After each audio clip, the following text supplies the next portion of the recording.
আসসালামু আলাইকুম। প্রস্তুতি ও প্রেরণার আলোচনা the prep talk powered by Biopark season 1 episode 1-এ সবাইকে স্বাগত জানাচ্ছি। আমি ফয়সাল হোসাইন। আজকে আমাদের বায়োপার্কের স্টুডিওতে একজন মানুষ তার প্রস্তুতি নিয়ে কথা বলবেন যাতে জুনিয়ররা এখান থেকে প্রেরণা পেতে পারে। সো আমরা সেই মানুষটার সাথে আপনাদেরকে পরিচয় করে দিব। He is none other than Redwan Ahmed Rohan. Welcome Rohan আমাদের স্টুডিওতে আপনাকে। রোহান এই বছরের মেডিকেল ভর্তি পরীক্ষায় জাতীয় মেধা তালিকায় 265তম স্থান অধিকার করে স্যার সলিমুল্লাহ মেডিকেল কলেজে চান্স পেয়েছে এবং ভর্তিও হয়েছে। কয়েকদিন পর ক্লাস শুরু করবে। সো রোহানের সাথে আমরা আর দেরি না করে চলে যাই আমাদের প্রশ্নোত্তর পর্বে। প্রশ্নোত্তর হবে না, ঠিক একটা আড্ডা হবে, জমজমাট একটা প্রাণবন্ত আড্ডা হবে আশা করি, যেখান থেকে অ্যাকচুয়ালি রোহান শেয়ার করবে তার প্রস্তুতি এবং জুনিয়ররা পাবে প্রেরণা। কেমন আছেন রোহান? প্রেপটকে আপনাকে স্বাগত জানাচ্ছি। থ্যাংক ইউ ভাইয়া। এই তো আলহামদুলিল্লাহ ভালো আছি। আপনারা কেমন আছেন? আমরাও আলহামদুলিল্লাহ বেশ ভালো আছি এবং আপনাকে পেয়ে আমরা আরও ভালো আছি, কারণ এই অনুষ্ঠান থেকে জুনিয়ররা জানতে পারবে আপনার প্রস্তুতি সম্পর্কে এবং তারা প্রেরণা নিতে পারবে, যা নিয়ে আমাদের প্রেপটক প্রস্তুতি ও প্রেরণার আলোচনা। হ্যাঁ, ইনশাল্লাহ চেষ্টা করবো জানানোর। তো আমাদের প্রথম প্রশ্ন, মেডিকেলে পড়া নিয়ে আমরা জুনিয়রদের থেকে যেটা অ্যাকচুয়ালি জানতে পারি স্টুডেন্টদের থেকে, যে আব্বা নিহি মানেগা, আমি ইঞ্জিনিয়ারিং পড়তে চাই কিন্তু আব্বা আম্মা জোর করে মেডিকেলে দিতে চায়। এখন আপনার ক্ষেত্রে কি এরকম বাবা মায়ের জোর ছিল নাকি আপনি নিজের ইচ্ছাতেই মেডিকেলটাকে চুজ করছেন, কোনটা? বাবা মা জোর করছে এরকম না, বাট আব্বা আম্মু বলছে যে এটা হইলে ভালো হয়। আচ্ছা। আর কোচিংয়ে ভর্তি করাইছে। আচ্ছা। তো তার মানে কি আমাকে ডাক্তার বানাইতে চায়। আচ্ছা। তো আর এছাড়া আমার ইচ্ছা ছিল, ছোটবেলা থেকে আমার মোটামুটি ইচ্ছা ছিল, এবং এটা আমার ভাইয়া 2022 সালে তাজউদ্দিন মেডিকেলে চান্স পেয়েছে গাজীপুরে। হ্যাঁ, আমার চাচাতো ভাই। তো সেক্ষেত্রে আমার ইচ্ছাটা আরও দৃঢ় হয়েছে। আচ্ছা। সো এই মেডিকেলে পড়ার ইচ্ছার পিছনে আপনার যে কারণটা, যে আমি এই কারণে মেডিকেলে পড়তে চাই, এই কারণটা অ্যাকচুয়ালি কী, বা কী দেখে আপনার আসলে মেডিকেলে পড়ার প্রতি আগ্রহ তৈরি হইল? ডাক্তারদের একটা আলাদা সম্মান থাকে। তারপর মানে আমার ছোটবেলায় আমার দাদু মারা গেছে। আমার জন্ম হ্যাঁ, আমার জন্ম 2005 সালে, উনি 2007 সালে মারা গেছে, এবং উনি পর্যাপ্ত চিকিৎসা পাননি। তারপর আমার এক খালু মারা গেছে, আমার ছোট খালু। তো ওনাদের মৃত্যু আমাকে ভাবাইছে যে আমি কিছু করতে পারি কিনা, বা আমার আম্মুর আমাকে সবসময় বলছে যে আমি যদি ডাক্তার হই তাহলে আমার গ্রামের দেশের জন্য আমি কিছু করতে পারবো। তো ইনশাল্লাহ আমি সেটাই চেষ্টা করব, এবং এটার কারণেই আমি মূলত এখানে আসছি। ইনশাল্লাহ আমরাও আশা রাখি আপনি দেশ ও জাতির প্রতি অবদানটা রাখতে পারবেন। সো আপনি আসলে অ্যাকচুয়ালি মেডিকেলের প্রিপারেশনটা কখন নেওয়া শুরু করছেন? এটা কি এইচএসসির পর থেকে নাকি এইচএসসির আগে থেকেই, কোনটা? আমি এইচএসসির আগে প্রি মেডিকেল করছি, যেটা সত্যি কথা। আচ্ছা। আর এইচএসসির পরে মেইন প্রিপারেশন নিছি।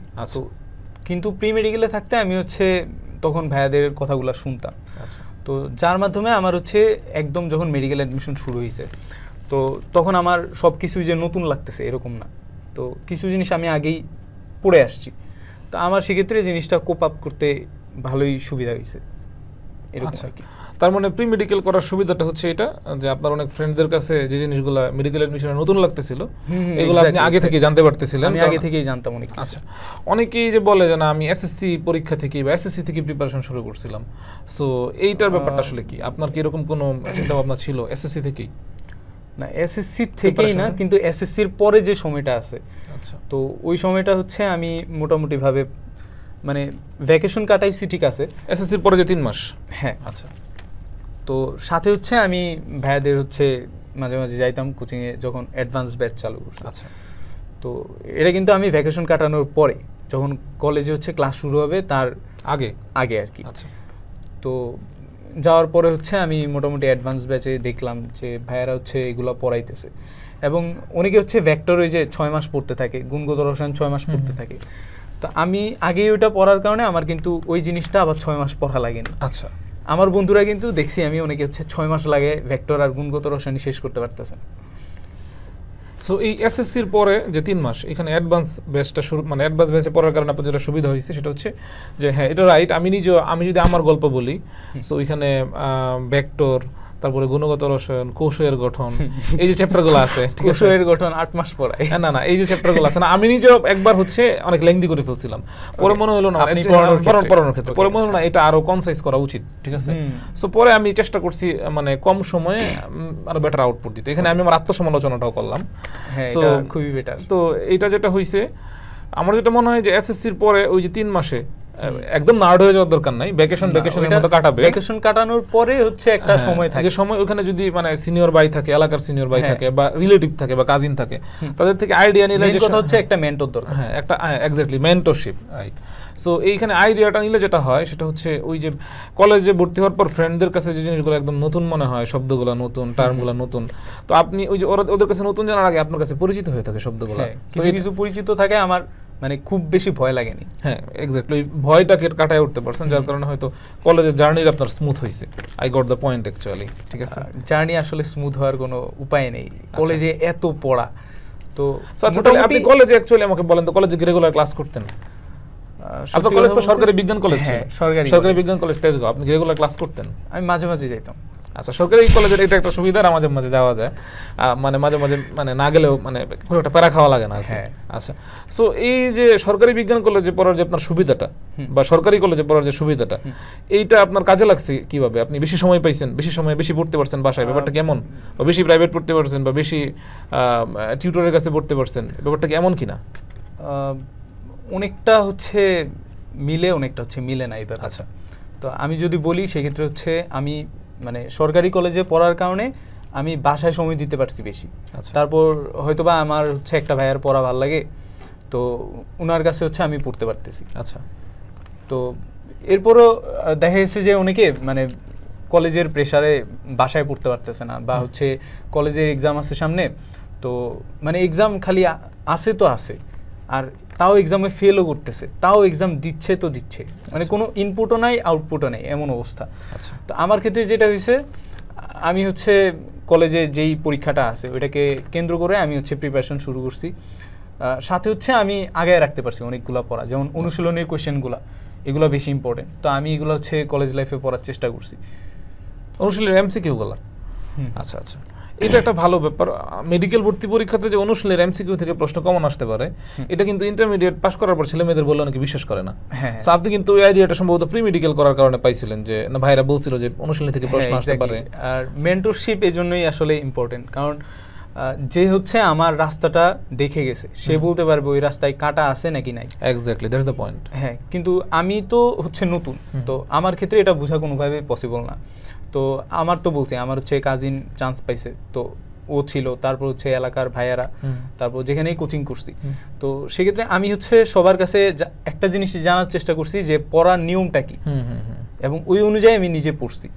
সো বেশিরভাগ স্টুডেন্ট যে ভুলটা করে, তারা হচ্ছে 14 ঘন্টা ধরে ক্লাসই করতে থাকে। আপনি 14 ঘন্টা ক্লাস করতেন কিনা? আসলে অনলাইনে অফলাইনে টানা 14 ঘন্টা 15 ঘন্টা ক্লাস থাকে। অফলাইনে 14 ঘন্টা ক্লাস না টানা পসিবল না, মানে লং ক্লাস নিতে পারলে নিত অনেকে। আচ্ছা, তো এই যে অনলাইনে 14 ঘন্টার ক্লাস, বা ধরেন একটা চ্যাপ্টারের উপর ধরেন হচ্ছে 30 ঘন্টার ক্লাস, 40 ঘন্টার ক্লাস, এটা চ্যাপ্টারের উপরই। এটা তো কমই বলছেন, 50 ঘন্টা। 50 ঘন্টার ক্লাস, এই ব্যাপারটা আপনি এরকম ক্লাস কোনো করছেন কিনা, বা এই ব্যাপারে আপনার অভিমত কি? আমি কখনো করিনি। আর আমার কাছে ব্যাপারটা অনেক উইয়ার্ড লাগে যে আমাকে হচ্ছে পড়াচ্ছে তো পড়াচ্ছেই, মানে আমাকে একদম গিলায় দিচ্ছে, আর আমি স্পুন ফিডিং। হ্যাঁ, আচ্ছা, কিন্তু আমি নিজে কোনো কিছু পড়তেছি না। যারা হচ্ছে এরকম ক্লাস করে তাদের ক্ষেত্রে আপনি দেখবেন যে তারা মানে শুধু ক্লাসই করতেছে, আর ভাইয়ারা হচ্ছে এমনভাবে পীর মার্কা কথা বলতেছে যে এই ক্লাস করেন আর কিচ্ছু লাগবে না, একদম কিচ্ছু লাগবে না। আপনার কোনো পীর ছিল কিনা এরকম? অনলাইনে কোনো পীর ছিল না, আমার কোনো পীর ছিল না, আমি কারো মুরিদ ছিলাম না। আচ্ছা, আপনি কি নিজে পীর হইতে চান? স্টুডেন্টরা যদি বলে হইতে হবে তাহলে দেখা যাক। আচ্ছা, ঠিক আছে, তাহলে আমরা মার্কেটে নতুন পীর পাওয়া যাচ্ছি, রোহান পীর, ঠিক আছে। আচ্ছা, সো আপনি অ্যাকচুয়ালি কয়টা রাইটারের বই পড়ছেন? যে অনেকে বলে যে একটা রাইটার বললে হয় না, বায়োলজি গাজী আজমল পড়তে হবে, আবুল হাসান স্যার পড়তে হবে, তারপর হচ্ছে মাজেদা বেগম ম্যাডাম পড়তে হবে, নূরে পারভিন ম্যাডাম পড়তে হবে, আলিম স্যার পড়তে হবে, অনেকগুলো বই। সো আপনি অ্যাকচুয়ালি কয়টা রাইটারের বই পড়ছেন? আচ্ছা, আমি এই ক্ষেত্রে যদি বলি, আমি হচ্ছে কলেজ লাইফে একটা রাইটার পড়ছি, একদম ডেডিকেটেড একটা রাইটার। ইভেন অনেক ক্ষেত্রে দেখা গেছে যে আমার ওই রাইটারই পড়া শেষ হয়নি। তো তার উপর আমাদের তো শর্ট সিলেবাস, তো আমি শর্ট সিলেবাসের বাইরে আগেই বললাম যে সব কিছু পড়িনি। সো আমার ক্ষেত্রে যেটা হয়েছে যে আমি এত টাইমই পাইনি যে এত কিছু আমি পড়বো। তবে আমার অনেকগুলো ফ্রেন্ডকে আমি দেখছি, ওরা হচ্ছে কলেজ লাইফে থেকেই 2টা রাইটার পড়তেছে, 3টা রাইটার পড়তেছে, এবং আলটিমেটলি ওরা হচ্ছে গুলাই ফেলছে সব কিছু, মানে ওদের একটা রাইটারের ইনফরমেশনই মনে নাই। Exactly, that's the point. এবং ওরা হচ্ছে মানে কোশ্চেন নিয়ে কিন্তু কেউ কথা বলে না ইজিলি। হ্যাঁ, ওরা কোশ্চেন অ্যানালাইসিস করতেই জানে না যে আচ্ছা এই টপিক থেকে কোশ্চেন আসছে, আর একটা ইম্পর্টেন্ট ব্যাপার কোশ্চেন অ্যানালাইসিস, আমরা এটা নিয়ে পরে কথা বলবো, বলেন আপনি। হ্যাঁ, ও হচ্ছে এটা বুঝেই না যে এটা থেকে প্রশ্ন আসছে তাহলে আমি এই টপিকটা পড়বো, এক্সট্রা এটারে আমার কি পড়তে হবে, শুধুমাত্র যেই কোশ্চেনগুলো আসছে আমার ওগুলা পড়া লাগবে, কিন্তু এমন না যে আমার একদম পুরা বইটাই পড়া লাগবে। তা আমি যেটা করছি, আমি হচ্ছে একটা রাইটার পড়ছি, একটা রাইটার পড়ার পরে যেটা আমার হচ্ছে মনে হয়েছে যে বিগত বছরে যেহেতু আসছে ভাইয়ারা যেগুলো বলছে হচ্ছে পড়তে হবে, তো আমি ওগুলো হচ্ছে ওই যে বিভিন্ন কোচিংয়ের যেই শিটগুলা বা বইগুলা, তো সেখান থেকে আমি হচ্ছে টুকে নিছি আমার বইয়ে, তো এটা করছি আর কি। তো এরপরে আমি ওই মেইন বইটাই বারবার পড়ছি। তার মানে আমাদের এই মেইন আনসার হইলো যে কলেজ লাইফে থাকা অবস্থায় একটা রাইটার ভালো করে পড়তে হবে। হ্যাঁ, এবং একটা রাইটারে বেশি যাওয়া উচিত, কলেজ লাইফে একটা রাইটারের বেশি যাওয়া উচিত না। এবং অ্যাডমিশন টাইমে যাওয়ার পর মেডিকেল অ্যাডমিশনের ক্ষেত্রে একটা রাইটারের উপরেই ভরসা করতে হবে, এর বাইরে অন্য রাইটার যদি কি পড়তে হবে, 3 মেডিকেল টার্গেট থাকে তাহলে সেই ক্ষেত্রে হচ্ছে পড়তেই হবে।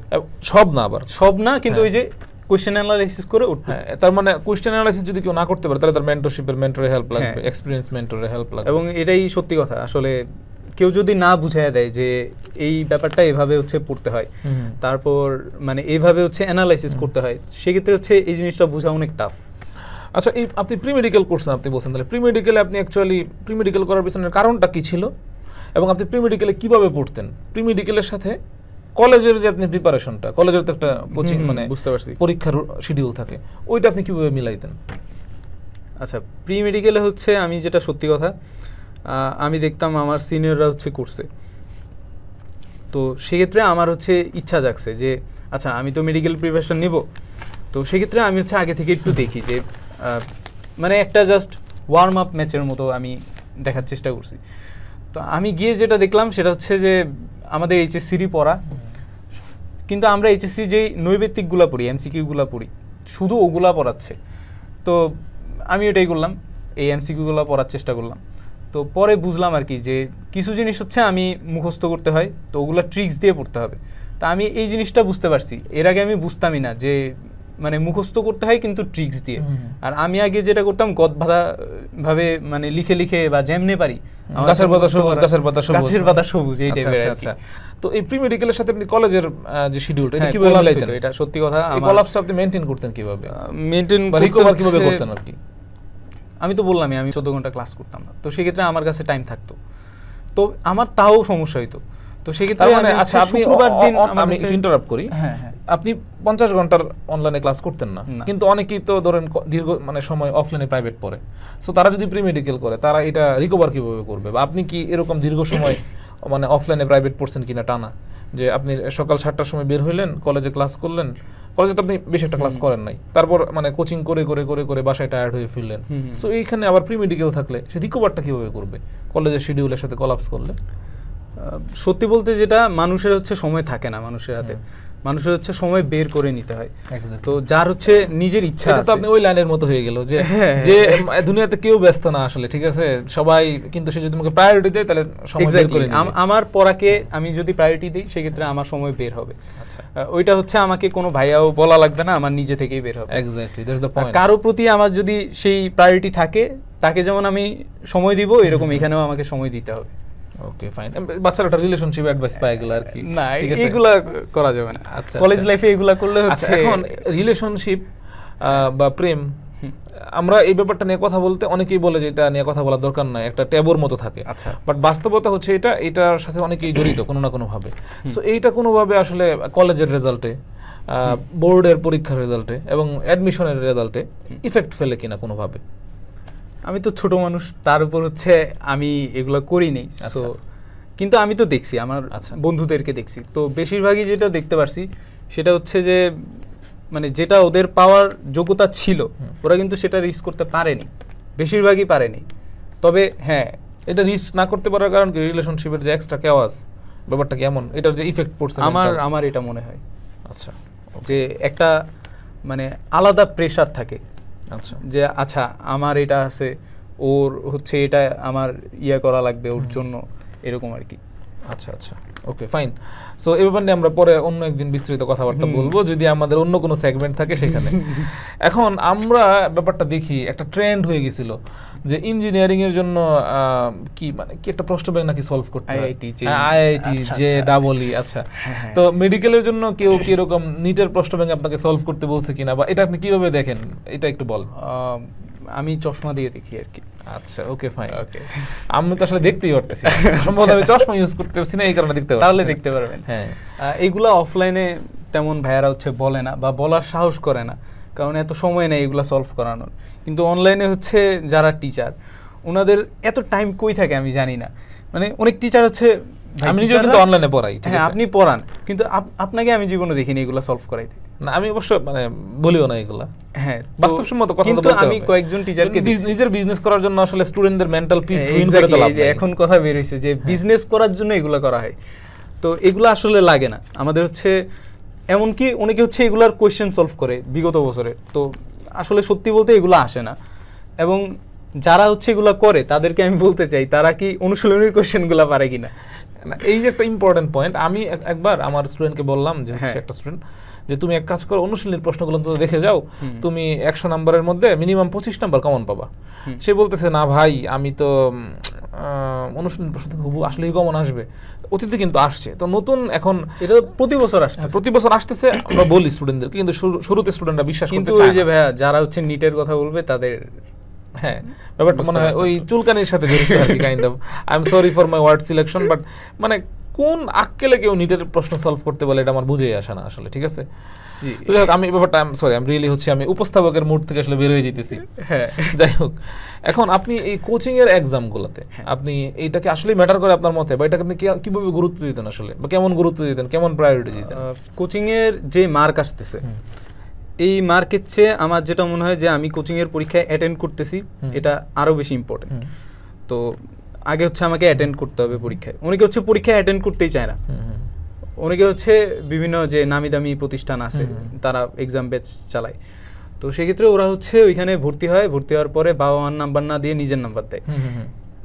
আমিও করছি, সত্যি কথা। আচ্ছা, ঠিক আছে, এটা আমরা ফালাই দিব না ভিডিও থেকে, আসলে ফালাইও না ভিডিও থেকে, বলো তারপর। আচ্ছা, ঠিক আছে।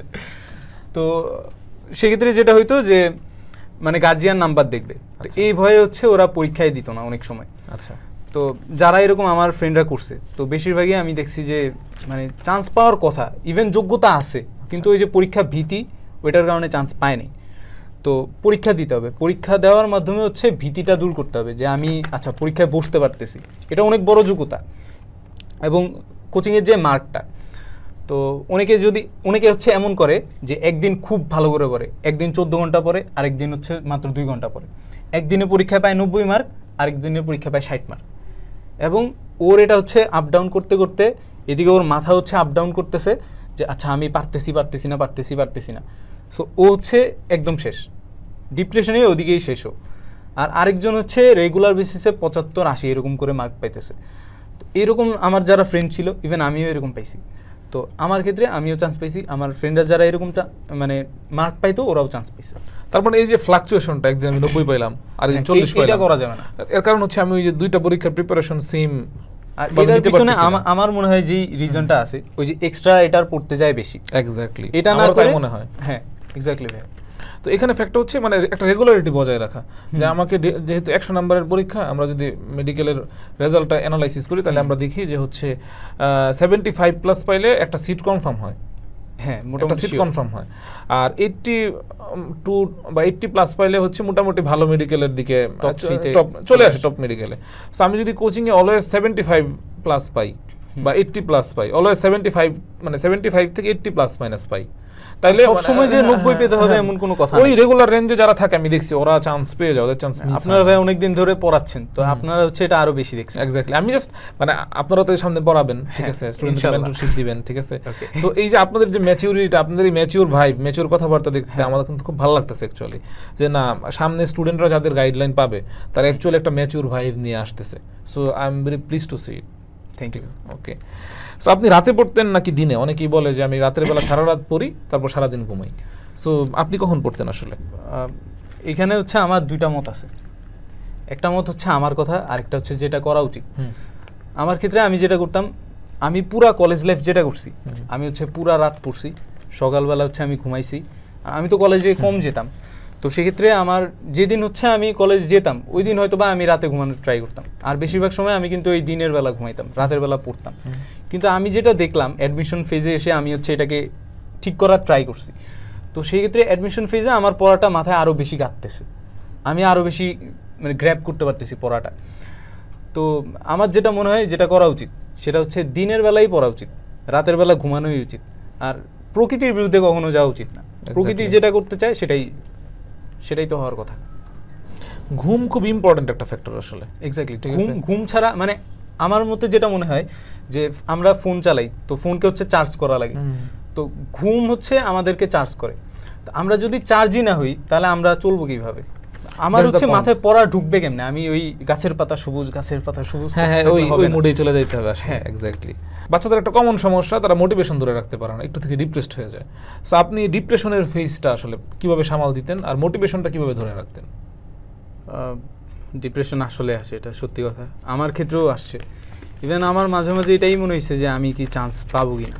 তো সেই ক্ষেত্রে আমি হচ্ছে অবশ্যই নামাজ পড়তাম, তারপর হচ্ছে দোয়া করতাম বেশি বেশি। আমার জন্য হচ্ছে আমার আত্মীয়রা খুবই দোয়া করছে। তো সেই ক্ষেত্রে আমার হচ্ছে একটা আশা ছিল যে আল্লাহ হচ্ছে ফিরাই দিবে না, এরকম আর কি। আচ্ছা।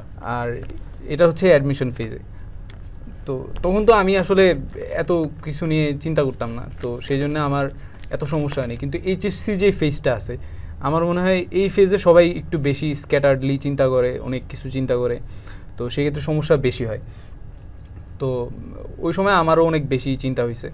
তা আমি যেটা করতাম সেটা হচ্ছে যে ভাইয়াদের কাছে যেতাম, তারপর হচ্ছে শোনার চেষ্টা করতাম যে কি করা যায়। বা আমার ভাইয়া হচ্ছে একজন বুটেক্সে পড়ছে, তো আমি হচ্ছে ম্যাথের কোনো প্রবলেম, তো সেক্ষেত্রে ওকে তো এটা বলতাম। কিন্তু আমার লাইফের যে প্রবলেম আছে ওগুলো আমি মাঝে মাঝে শেয়ার করতাম যে আমার তো এটা সমস্যা হইতেছে, আমি এটা পড়তে পারতেছি না, বা আমার পড়তে মন চাইতেছে না। তো তারপর হচ্ছে আমাকে আবার আশা দিত, হচ্ছে সাহস দিত। তো সেক্ষেত্রে আমি হচ্ছে এভাবে নিজেকে প্রিপেয়ার করছি। প্রি মেডিকেল তো আপনি অনলাইনে করছেন, সো অনলাইন এবং অফলাইন দুই জায়গাতে আপনি পরীক্ষা দিচ্ছেন, অফলাইন কোচিংও দিচ্ছেন, অনলাইনেও দিচ্ছেন। তো কোন পরীক্ষার অফলাইন অনলাইন পরীক্ষার সুবিধা এবং অসুবিধাগুলো বলেন, এবং কোনটা কিভাবে আসলে ম্যানেজ করবে স্টুডেন্টরা, বা আপনি কিভাবে করতেন? ওকে, এই ক্ষেত্রে আমার যেই মতামত সেটা হচ্ছে যে অফলাইন এক্সাম অবশ্যই বেটার, কারণ অফলাইন এক্সামে হচ্ছে আমার মেন পরীক্ষাটা হবে। কিন্তু অনলাইন এক্সাম কিন্তু অনেকে হেলা করতেছে, কিন্তু এটা কিন্তু অনেক বড় একটা সুযোগ। আমি যদি এটা নিজে থেকে একদম সৎভাবে দিতে পারি সেক্ষেত্রে এটা খুবই বড় একটা সুযোগ যে আমি হচ্ছে দেখতে পারতেছি আমার কীরকম হচ্ছে, আমার কীরকমভাবে আমি আগাচ্ছি, এরকম আর কি। তো আমার ফ্রেন্ডদেরকে যেটা দেখতাম, অনেকে হচ্ছে এটাকে হেলাফেলা করে দিত, আর অনেকে হচ্ছে খুবই স্ট্রিক্টলি মেনটেন করতো ফ্লোটা। এবং আমিও কিন্তু এটা করছি। আমি হচ্ছে অনলাইনে যে এক্সামগুলো আছে, তো কয়েকটা এক্সাম হচ্ছে আমি এরকম এক্সাম বেচে ঢুকছি, যেটা সত্যি কথা। এবং মানে আপনি একাধিক অনলাইন এক্সাম বেচে ঢুকছিলেন? হ্যাঁ, কিন্তু অফলাইনে কিন্তু আমি এতগুলাতে ছিলাম না। অনলাইনে আমার কাছে সুযোগ ছিল বলে আমি এখানে গেছি। আমি এটাই বলতেছি যে এক্সাম বেশি বেশি দিতে হবে, তো সেই ক্ষেত্রে আমার কাছে কিন্তু এটা সুযোগ আছে। অফলাইনে হয়তো বা আমি 2টাতে থাকতে পারতেছি, কিন্তু অনলাইনে আমি আরও 3টাতে থাকতে পারতেছি। এবং এটার মাধ্যমে আমার এক্সামের আমাকে বুঝতে হবে আগে আমি কতদূর লোড নিতে পারি। তা আমার ক্ষেত্রে যেটা হয়েছে, আমার এক্সাম দিলে আমার পড়া বেশি মনে থাকতো, তা আমি রেগুলার একটা অ্যামাউন্ট মানে পড়তাম, পড়ার পরে আমি এক্সাম বেশি দেওয়ার ট্রাই করছি। তো সেই ক্ষেত্রে আমি কিন্তু এক্সাম বেশি বেশি দিছি, এটাই আর কি। আচ্ছা, আমার যেটা মনে হয় অফলাইন এক্সাম অবশ্যই বেটার, কিন্তু অনলাইনেও এক্সামে থাকা উচিত। এখন অনলাইনে যে পরীক্ষা দিচ্ছেন, অফলাইনে পরীক্ষা দিচ্ছেন, এত জায়গায় হুট করে তো মার্ক অনেক কম চলে আসতো অনেকদিন। সো ওই দিনের যে ডিপ্রেশনটা বা ফল ডাউনটা বা এই মার্ক কম আসলে আপনি অ্যাকচুয়ালি কী করতেন, কীভাবে এটাকে রিকভার করতেন? আচ্ছা, এখানে আমার মত আছে, আমি বলি। এখানে 2টা জিনিস হয়। একটা হচ্ছে মার্ক কম পায়, এরপরে পরীক্ষা হচ্ছে খারাপ করে ওই ডিপ্রেশনে পড়ে। আরেকটা হচ্ছে মার্ক বেশি পায় খারাপ করে। এইরকম 2টা আছে। তো 2 ক্ষেত্রে নাম্বার খারাপ আসতেছে আমি যেটা দেখলাম। তো যেটা করতে হয় সেটা হচ্ছে যে রেগুলার একই ফ্লোতে পড়তে হয়। আমি একদিন বেশি পড়লাম, একদিন কম পড়লাম, এটা করলেই হচ্ছে সমস্যা। আর তবু আমি একদিন বেশি পড়লাম, তবুও নাম্বার কম আসলো, সেক্ষেত্রে আমি যেটা করতে পারি সেটা হচ্ছে যে আমি আরও একটু পড়ার চেষ্টা করলাম। আর পড়তে যদি না ভালো লাগে একটু ঘুরে আসলাম। এমন তো না যে আমার সারাক্ষণ হচ্ছে পড়তেই হবে। আর একাডেমিকে যার হচ্ছে এটা এই জন্যই বলা হয় যে একাডেমিকে যদি আমার পড়া থাকে মোটামুটি, তাহলে কিন্তু অ্যাডমিশনে আমার এত বেশি প্রেশার নেওয়ার কিছু নাই। সারাদিনই পড়তে হবে এমন না, যেমন আমার ক্ষেত্রেও এটা কিন্তু হয়নি যে আমি সারাদিনই পড়তেছি, এরকম না। মেডিকেল ভর্তি পরীক্ষা যারা দিতে চায় তাদের কাছে রীতিমতো একটা আতঙ্কের নাম হচ্ছে GKE, general knowledge and English. এখন এই জেনারেল নলেজ এবং ইংলিশ এটা আপনি কিভাবে পড়তেন আসলে? রেগুলার পড়তাম আমি। আসলে এমন করতাম না যে, আপনি তো জানেন মানে বিভিন্ন মডিউল অনুযায়ী আমাদের হচ্ছে কোচিংগুলোতে এক্সাম সাজানো থাকে। মানে ধরা যায় যে বায়োলজির 8টা লেকচার আছে, জুলজির, তারপর বোটানির হচ্ছে 8টা লেকচার আছে, ফিজিক্সের হয়তো সব মিলে হচ্ছে 8টা লেকচার এরকম। আর জিকে ইংলিশে দেখা যায় যে মোট মিলায় 5টা লেকচার থাকে। তো এখন অনেকে যেটা করে সেটা হচ্ছে যে ওই 5টা লেকচারের সময় পড়তে যায় আর বাকি সময় হচ্ছে পড়ে না। কিন্তু আমরা যদি ওই যে কোচিংয়ে কিন্তু ডেইলি এক্সামে কিছু জিকে ইংলিশ থাকে, তো আমরা যদি হচ্ছে ওইটা আস্তে আস্তে কমপ্লিট করতে পারি, তো সেক্ষেত্রে হচ্ছে মেইন যেই লেকচারগুলো ওই সময় এত প্রেশার থাকে না। তো আমি হচ্ছে ওইটা বারবার প্র্যাকটিস হইতেছে। এখন কেউ যদি হচ্ছে এরকম মনে করে যে সে ইন্টারমিডিয়েটে থাকা অবস্থায় জেনারেল নলেজ এবং ইংলিশ এটা একটু দেখতে চায়, আপনি কি আগে কখনো ইন্টারমিডিয়েট থাকা অবস্থায় এরকম দেখছেন ডেলি 10 মিনিট 20 মিনিট কি সাধারণ জ্ঞানের টপিক আছে সেই সাধারণ জ্ঞানের টপিকগুলো একটু পড়লাম, তারপরে ইংরেজি কি টপিক আছে সেই টপিকগুলো থেকে কিছু মানে বিগত বছরের প্রশ্ন সলভ করলাম, এটা ইন্টারমিডিয়েটে থাকা অবস্থায় কি সলভ করা উচিত কিনা আপনি কখনো করছেন বা আপনি এটাকে কিভাবে দেখেন করাটাকে? সত্যি কথা বললে আমি হচ্ছে করি নেই বা করতে চাইলেও পারিনি এরকম আর কি। কিন্তু যদি কেউ করতে পারে সেক্ষেত্রে ভালো, সে যদি হচ্ছে আসলে আগায় রাখতে চায়। আচ্ছা, তো এই ক্ষেত্রে হচ্ছে সে ফার্স্টেই বুঝবে না যে কিভাবে হচ্ছে করতে হবে, তো তার একজন পরামর্শক দরকার যে হচ্ছে তাকে বলতে পারবে যে ওইখান থেকে আসলে মেন্টর বা গাইডলাইন মেন্টরশিপ বা গাইডলাইনের যে একজন মেন্টর দরকার আছে অ্যাকচুয়ালি। আর ওইটা সম্ভবত যারা প্রি মেডিকেল কোর্স করে তাদের প্রি মেডিকেল করলে তখন হয়তো তখনও কিন্তু পুরাটা পড়ার কোনো সুযোগ নাই, পুরাটা পড়ার সুযোগ নাই, বাট প্রি মেডিকেল করলে হয়তো ওই যে হালকা পাতলা টিচার বলে দিবে যে এই টপিক থেকে প্রশ্ন আসে ওই টপিক থেকে প্রশ্ন আসে। এখন যে স্টুডেন্ট হয়তো চান্স পাবে সে হয়তো ওইখান থেকে দেখতে পারবে। মানে চান্স তো কারা পাবে এটা সত্যি কথা বলতে আগে থেকে অনেকটা আঁচ করা যায়। হ্যাঁ, মানে ধরেন 4,500 সিট এখান থেকে মানে 2,500 কিন্তু আঁচ করা যায় আসলে যে কারা কারা চান্স পাবে আগে থেকেই হচ্ছে বোঝা যায় যে চান্স পাওয়ার যোগ্য কারা। আর 2,000 হচ্ছে আমার যেটা মনে হয় তারা একটু এক্সেল করে মানে একটু ডাউনে ছিল যে এক্সেল করে উপরে আসে। রাইট। এখন আপনি কি আসলে পুরো বইয়ের মানে আমরা জানি মেডিকেল ভর্তি পরীক্ষার কোচিং করলে কোচিংগুলোতে আসলে লাইন দাগায় দেয় জাস্ট। এখন যদিও আমি এটার অনলাইন কোচিংগুলোতে আমরা যারা পড়াই তারা হয়তো আমরা লাইনের পাশাপাশি ব্যাখ্যা একটু বলার চেষ্টা করি, একটু না ভালোই বলা যায়, হ্যাঁ ভালোই চেষ্টা করি, কিন্তু আবার মানে অফলাইন অনুযায়ী কিন্তু অনেক ভালো, কিন্তু বেশি কনজিউমিং হয়ে গেলে আবার নেওয়া যায় না। হ্যাঁ, ওই 14 ঘন্টা। আপনি পুরো বই কি পড়তেন নাকি শুধু দাগানো লাইন পড়তেন? আমি পড়ার ক্ষেত্রে হচ্ছে ফার্স্টে যখন একটা অধ্যায় পড়তাম তখন হচ্ছে A to Z পুরাটা একবার রিডিং পড়তাম বা HSC তে পড়ছি। তো সেই ক্ষেত্রে হচ্ছে আমার মোটামুটি একটা ধারণা ছিল যে আচ্ছা এই অধ্যায়টা হচ্ছে এরকম এই জায়গায় এগুলো আছে। তো সেই এরপরে হচ্ছে আমি ভাইয়াদের ক্লাস করতাম। আর আমি যেভাবে পড়তাম আর কি, আমি তো অনলাইনে ক্লাস করছি, তো সেক্ষেত্রে হচ্ছে ভাইয়া একটা জিনিস বলছে দাগাইছে, আমি হচ্ছে ওইটা মানে এর আগেই দাগাই রাখছি। তো আমি হচ্ছে ভাইয়া যখন বলতেছে তখন একবার শুনতেছি, তারপর একটা পেজ পড়ানোর পরে আমি হয়তো ওইটা পজ করছি, পজ করার পর নিজে হচ্ছে বলার চেষ্টা করছি যে এই পেজে আমি কি পড়লাম। ওইটা কিন্তু আমার হচ্ছে শর্ট টার্ম মেমোরি থেকে লং টার্ম মেমোরিতে চলে গেছে। সো আমার ক্ষেত্রে হচ্ছে আমি এইভাবে পড়ছি যে সব কিছুই পড়ছি, কিন্তু হচ্ছে দাগানো লাইনটাই সবচেয়ে বেশি প্রায়োরিটি পাইছে। অধ্যায়ের অনুশীলনের এমসিকিউ খুবই গুরুত্বপূর্ণ কিন্তু মেডিকেল ভর্তি পরীক্ষার জন্য। তো এইটা আপনি আসলে কিভাবে পড়তেন? অধ্যায়ের এমসিকিউটা কিভাবে সলভ করতেন, কিভাবে মনে রাখতেন? এই ক্ষেত্রে আসলে মানে বিভিন্ন কন্ট্রোভার্সি আছে, কারণ এখানে হচ্ছে কিছু প্রশ্ন হচ্ছে ভুল আছে। হ্যাঁ, রাইট, এক্স্যাক্টলি। এই ভুলগুলো আপনি কি করতেন এটাও বলবেন। ভুলগুলা আমি যেটা করছি আমি হচ্ছে রাইটগুলো পড়ছি, কিন্তু আমি পড়ার পর এবার পরীক্ষা দেওয়ার পরে যেটা বুঝলাম যে এগুলা হচ্ছে ওরা ভুল হিসেবে ধরছে। মানে আমি রাইটটা দিছি কিন্তু ভুল হিসেবে ধরছে, তার মানে ওরা হচ্ছে পিছনে যেই এমসিকিউটার উত্তর যা ছিল ভুলটাকে রাইট ধরছে। আচ্ছা, এটার একটা আমি মানে ইন্টারেস্টিং ফ্যাক্ট বলি। ধরেন পরীক্ষার যারা প্রশ্ন করবে একটা মন্ত্রণালয় থেকে একটা প্রশ্ন করার জন্য একটা কমিটি করে দেয়, তো অবশ্যই যারা আছে তারা অবশ্যই সিনিয়র সিটিজেন, তারা সিনিয়র বিশ্ববিদ্যালয়ের শিক্ষক, সিনিয়র মেডিকেল কলেজের শিক্ষক। তো তারা তো অ্যাকচুয়ালি তাদের সময়কার যে বই পড়ছে তারাও কিন্তু এই যে শাহজাহান তপন স্যারের বই পড়ছে, আমির ইসাক স্যারের বই পড়ছে, বা আবুল হাসান স্যারের বই পড়ছে বা পাইছে, বা আজমল স্যারের বই পাইছে টেক্সট বুক হিসাবে, বা বাজারে তো এইগুলাই আছে, বা তারা একজন অ্যাসিস্ট্যান্টকে বললো যে তুমি গিয়ে এই বইগুলো নিয়ে আসো, সো লাইব্রেরিতে গেলে তো ইউজুয়ালি যদি অ্যাসিস্ট্যান্ট গিয়ে বললো যে আমাকে এই বইগুলো ইন্টারমিডিয়েটের বই দেন, তো যেগুলো বহুল প্রচলিত বইগুলো তো দিবে ইউজুয়ালি, এমনই তো হওয়ার কথা। ধরেন আমরা একটা ধরনের নেগেটিভই বানাইতেছি, নেগেটিভই বিল্ড করতেছি, বা ধরেন একটা স্টোরি বিল্ড করতেছি। এখন আসার পর স্বভাবত একজন সিনিয়র সিটিজেন যিনি শিক্ষক, তিনি মেইন বই থেকে হয়তো আমার যেটা মনে হয় এই প্রশ্নগুলো কিন্তু 2015-16 সাল থেকে অধ্যায়ের এমসিকিউ আসা শুরু হয়েছে। আমার স্পষ্টত মনে আছে, আমি প্রশ্ন অ্যানালাইসিস করি খুবই স্টুডেন্টদের পড়ানোর জন্য। 2015-16 সালে একটা বিতর্কিত ধরনের পরীক্ষা হয়েছে, আমরা সবাই জানি এই ব্যাপারটা। তো এই 15-16 পর থেকে কিন্তু অধ্যায়ের এমসিকিউ আসা শুরু হয়েছে। আমার যেটা মনে হয় 15-16 সময় থেকে, এরপর থেকে যাদের কাছে প্রশ্ন করার দায়িত্ব ছিল, যে সিনিয়র সিটিজেন টিচারদের কাছে, সম্ভবত তারা খুবই সময় স্বল্পতায় ভুক্ত কিনা আমি জানি না, যে বইটা আসলো ঠিক আছে এই লাইন পড়ে আমাকে একটা প্রশ্ন বানাইতে হবে, তারপর 4টা অপশন ক্রিয়েট করতে হবে, একটা সময়ের ব্যাপার, ব্রেন খাটাইতে হবে, একটা ঝামেলার ব্যাপার। সো ওনারা এটাই করতো কিনা আমি জানি না। উল্টানোর পর অধ্যায়ের অনুশীলনীর প্রশ্ন, এই প্রশ্নটা সুন্দর দেখতে, খুবই সুন্দর, খুবই চিউট লাগতেছে, ঠিক আছে দিলাম লাগা এই প্রশ্নটা, সো লাগা এই প্রশ্ন তুলে দিছে। সো এখন এই প্রশ্নের রাইট আনসার কি এটা হবে কি হবে না, এটা ক্রস চেক করতে হবে কিনা, এটা আসলে ওই দায়টা আসলে ওনারা নিতে চায় কি চায় না, মানে এখানে আন্তরিকতা নিয়ে একটা প্রশ্ন থাকতে পারে, থাকাটা উচিত আই গেস। সো ওইখান থেকে যেটা হয় যে এই যে এই প্রশ্ন এত বড় একটা এই প্রশ্ন এমসিকিউ আনসার তো এটা দেওয়া আছে, এই আনসার তো দেওয়া আছে, ওইটা লাগা, ওইটাই আনসার। সো ওইখানে আসলে ক্রস চেক করে আমরা যে স্টুডেন্টদেরকে বলি যে না তোমরা সঠিক টাকায় আসবা অধ্যায়ের এমসিকিউ, আমার যেটা মনে হয় আমি নিজেই ধরা খাইছি, এই যে আপনি ধরা খাইছেন অ্যাকচুয়ালি।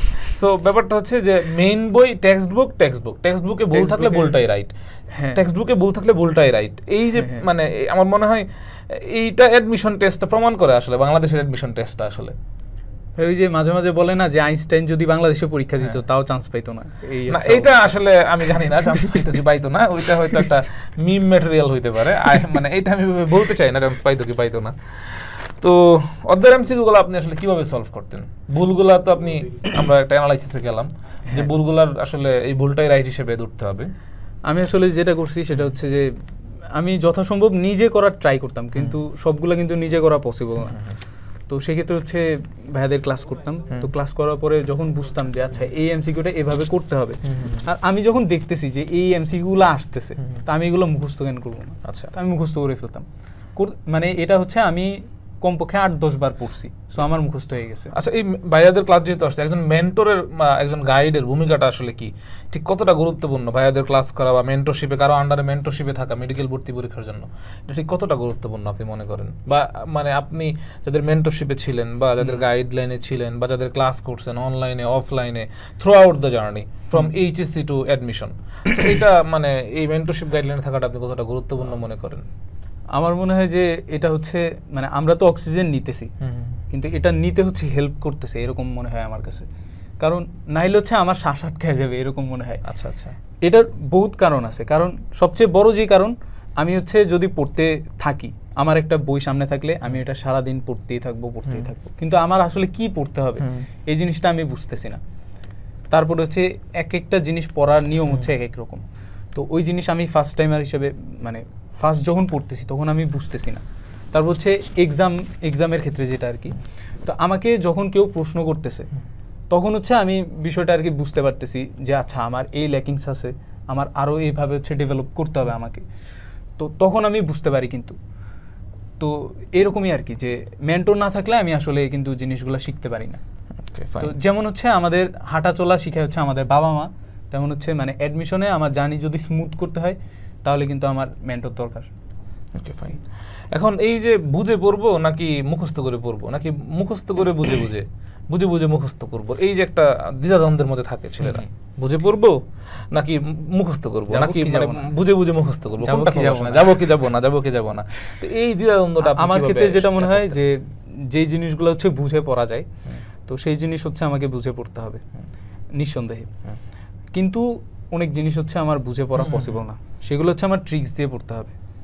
সো এখানে আমি এই যে আমার through out the teaching journey একটা কথা বলি, কিছু স্টুডেন্টদের ভাই এইটা মুখস্থ করবো কিনা এভাবে টেকনিক দিয়ে, এটা বুঝাই দেন।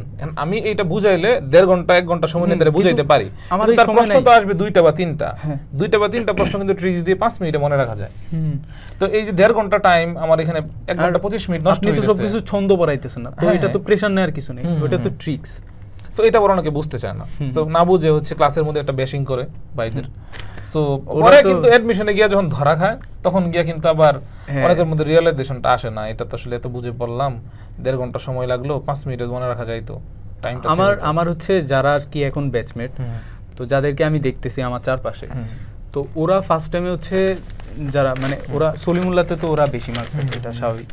তো ফার্স্ট টাইমে ওরা হচ্ছে নিয়ারলি মানে কাট মার্কের কাছাকাছি পাইছে আর কি, মানে একদম কমও পায়নি আবার বেশিও পায়নি। তো ওরা আর কি আমাকে যেটা বললো যে ওরা বেশি বুঝে পড়তে টাইম নষ্ট করছে ফার্স্ট টাইমে।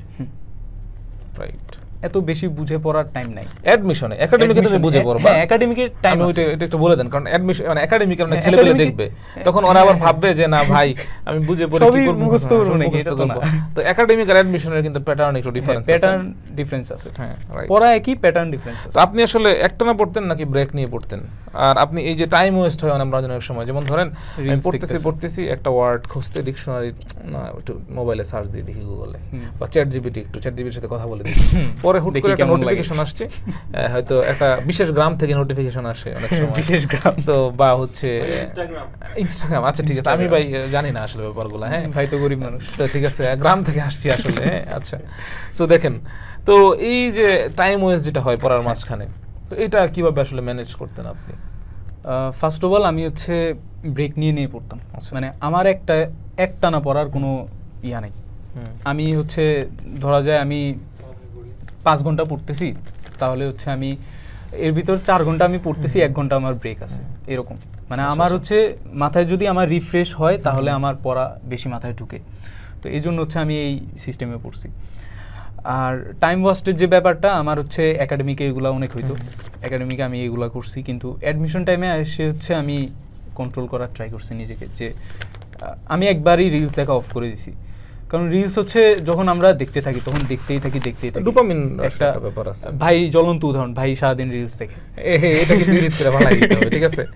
আমার তো মনে হইতেছে হেলালে এটা এডিট করে ফেলাবে না, ঠিক আছে, বরং এই ক্লিপটা দেখেই দিবে পুরোপুরি, এটা ঠিক না। আচ্ছা যাই হোক, তো আমরা অনেক সময় একটা ব্যাপার দেখি, যেমন এই যে আমার একজন স্টুডেন্ট ঢাকা মেডিকেলে প্লেস করলো, ঠিক আছে, আচ্ছা, সো ওকে কলেজে তো হচ্ছে নিতান্ত অপমান করা হয়েছে যে তুমি পাস করবা না, এটা ওইটা এটা শুনছি, তো যাই হোক আমরা ওই দিকে না যাই, আচ্ছা, বিতর্কিত ব্যাপারে। বা এর আগেও আমার আরেকটা স্টুডেন্ট তাজউদ্দিন কলেজে চান্স পেল, শহীদ তাজউদ্দিন আহমেদ মেডিকেল কলেজ গাজীপুরে চান্স পেল, সো সেম ওই রকম কলেজ থেকে ব্যাশিং করা, বা এই যে শিক্ষার্থীদের একটা মনোজগতে একটা বিরূপ প্রভাব পড়ে এরকম। সো আপনি কলেজে এরকম কখনো ফেস করছেন কিনা, বা ফেস করলে আপনার বন্ধু বান্ধব যদি ফেস করে থাকে, বা অনেকেই দেখতেছে তারা একাডেমিকে যদি ফেস করে, তো এখান থেকে তারা আসলে ওভারকাম করবে কিভাবে নিজেদের, বা আপনার বন্ধু বান্ধবরা কিভাবে ওভারকাম করছে, বা আপনি ফেস করলে নিজে কিভাবে ওভারকাম করছেন এই ব্যাপারগুলো? সত্যি বলতে এগুলা সবাই ফেস করে, খুবই স্বাভাবিক, আপনি নিজেও করছেন না? আমি যদি বলি I am too much blessed, আমি আমার লাইফে সব বেস্ট টিচারদের আমার কলেজে পাইছি, I am too much blessed. আমার কলেজ ছিল cantonment public school and college, Mymensingh cantonment. আমার এটা স্পষ্টত মনে আছে, আমার বায়োলজির টিচার ছিল হচ্ছে নাহিদারা ম্যাডাম। সো আমি ম্যাডাম যদি না থাকতো আমি তো পাসই করতাম না। ম্যাডাম আমাদেরকে কলেজ টাইমের পরে কলেজের হচ্ছে গ্রাউন্ড ফ্লোরের মধ্যে এক্সট্রা টাইম নিয়ে আলাদা, যারা আমরা ম্যাডাম সিলেক্ট করতো রুমে রুমে গিয়ে, যে এই ছেলেগুলো একটু দুর্বল প্রকৃতির পড়াশোনাতে, আমি ওদেরকে ম্যাডাম আমাদেরকে এক্সট্রা টাইম দিত। আমার মনে আছে ম্যাডাম, এখান থেকে বোঝা গেল যে দুর্বল স্টুডেন্টরাও ভালো কিছু করতে পারে, যেমন ফয়সাল ভাই। আচ্ছা ঠিক আছে, না না লিটারেলি আমি বলি, আমি কিন্তু হচ্ছে আমার সম্ভবত মানে হচ্ছে মনে রাখার প্রবণতা বেশ ভালো, আমি অনেক কিছু মনে রাখতে পারি, ঠিক আছে, খুব কম সময় অনেক কিছু মেমোরাইজ করতে পারি। ভাইয়ের এটা হচ্ছে বিবাহিত জীবনে অনেক কাজে লাগবে।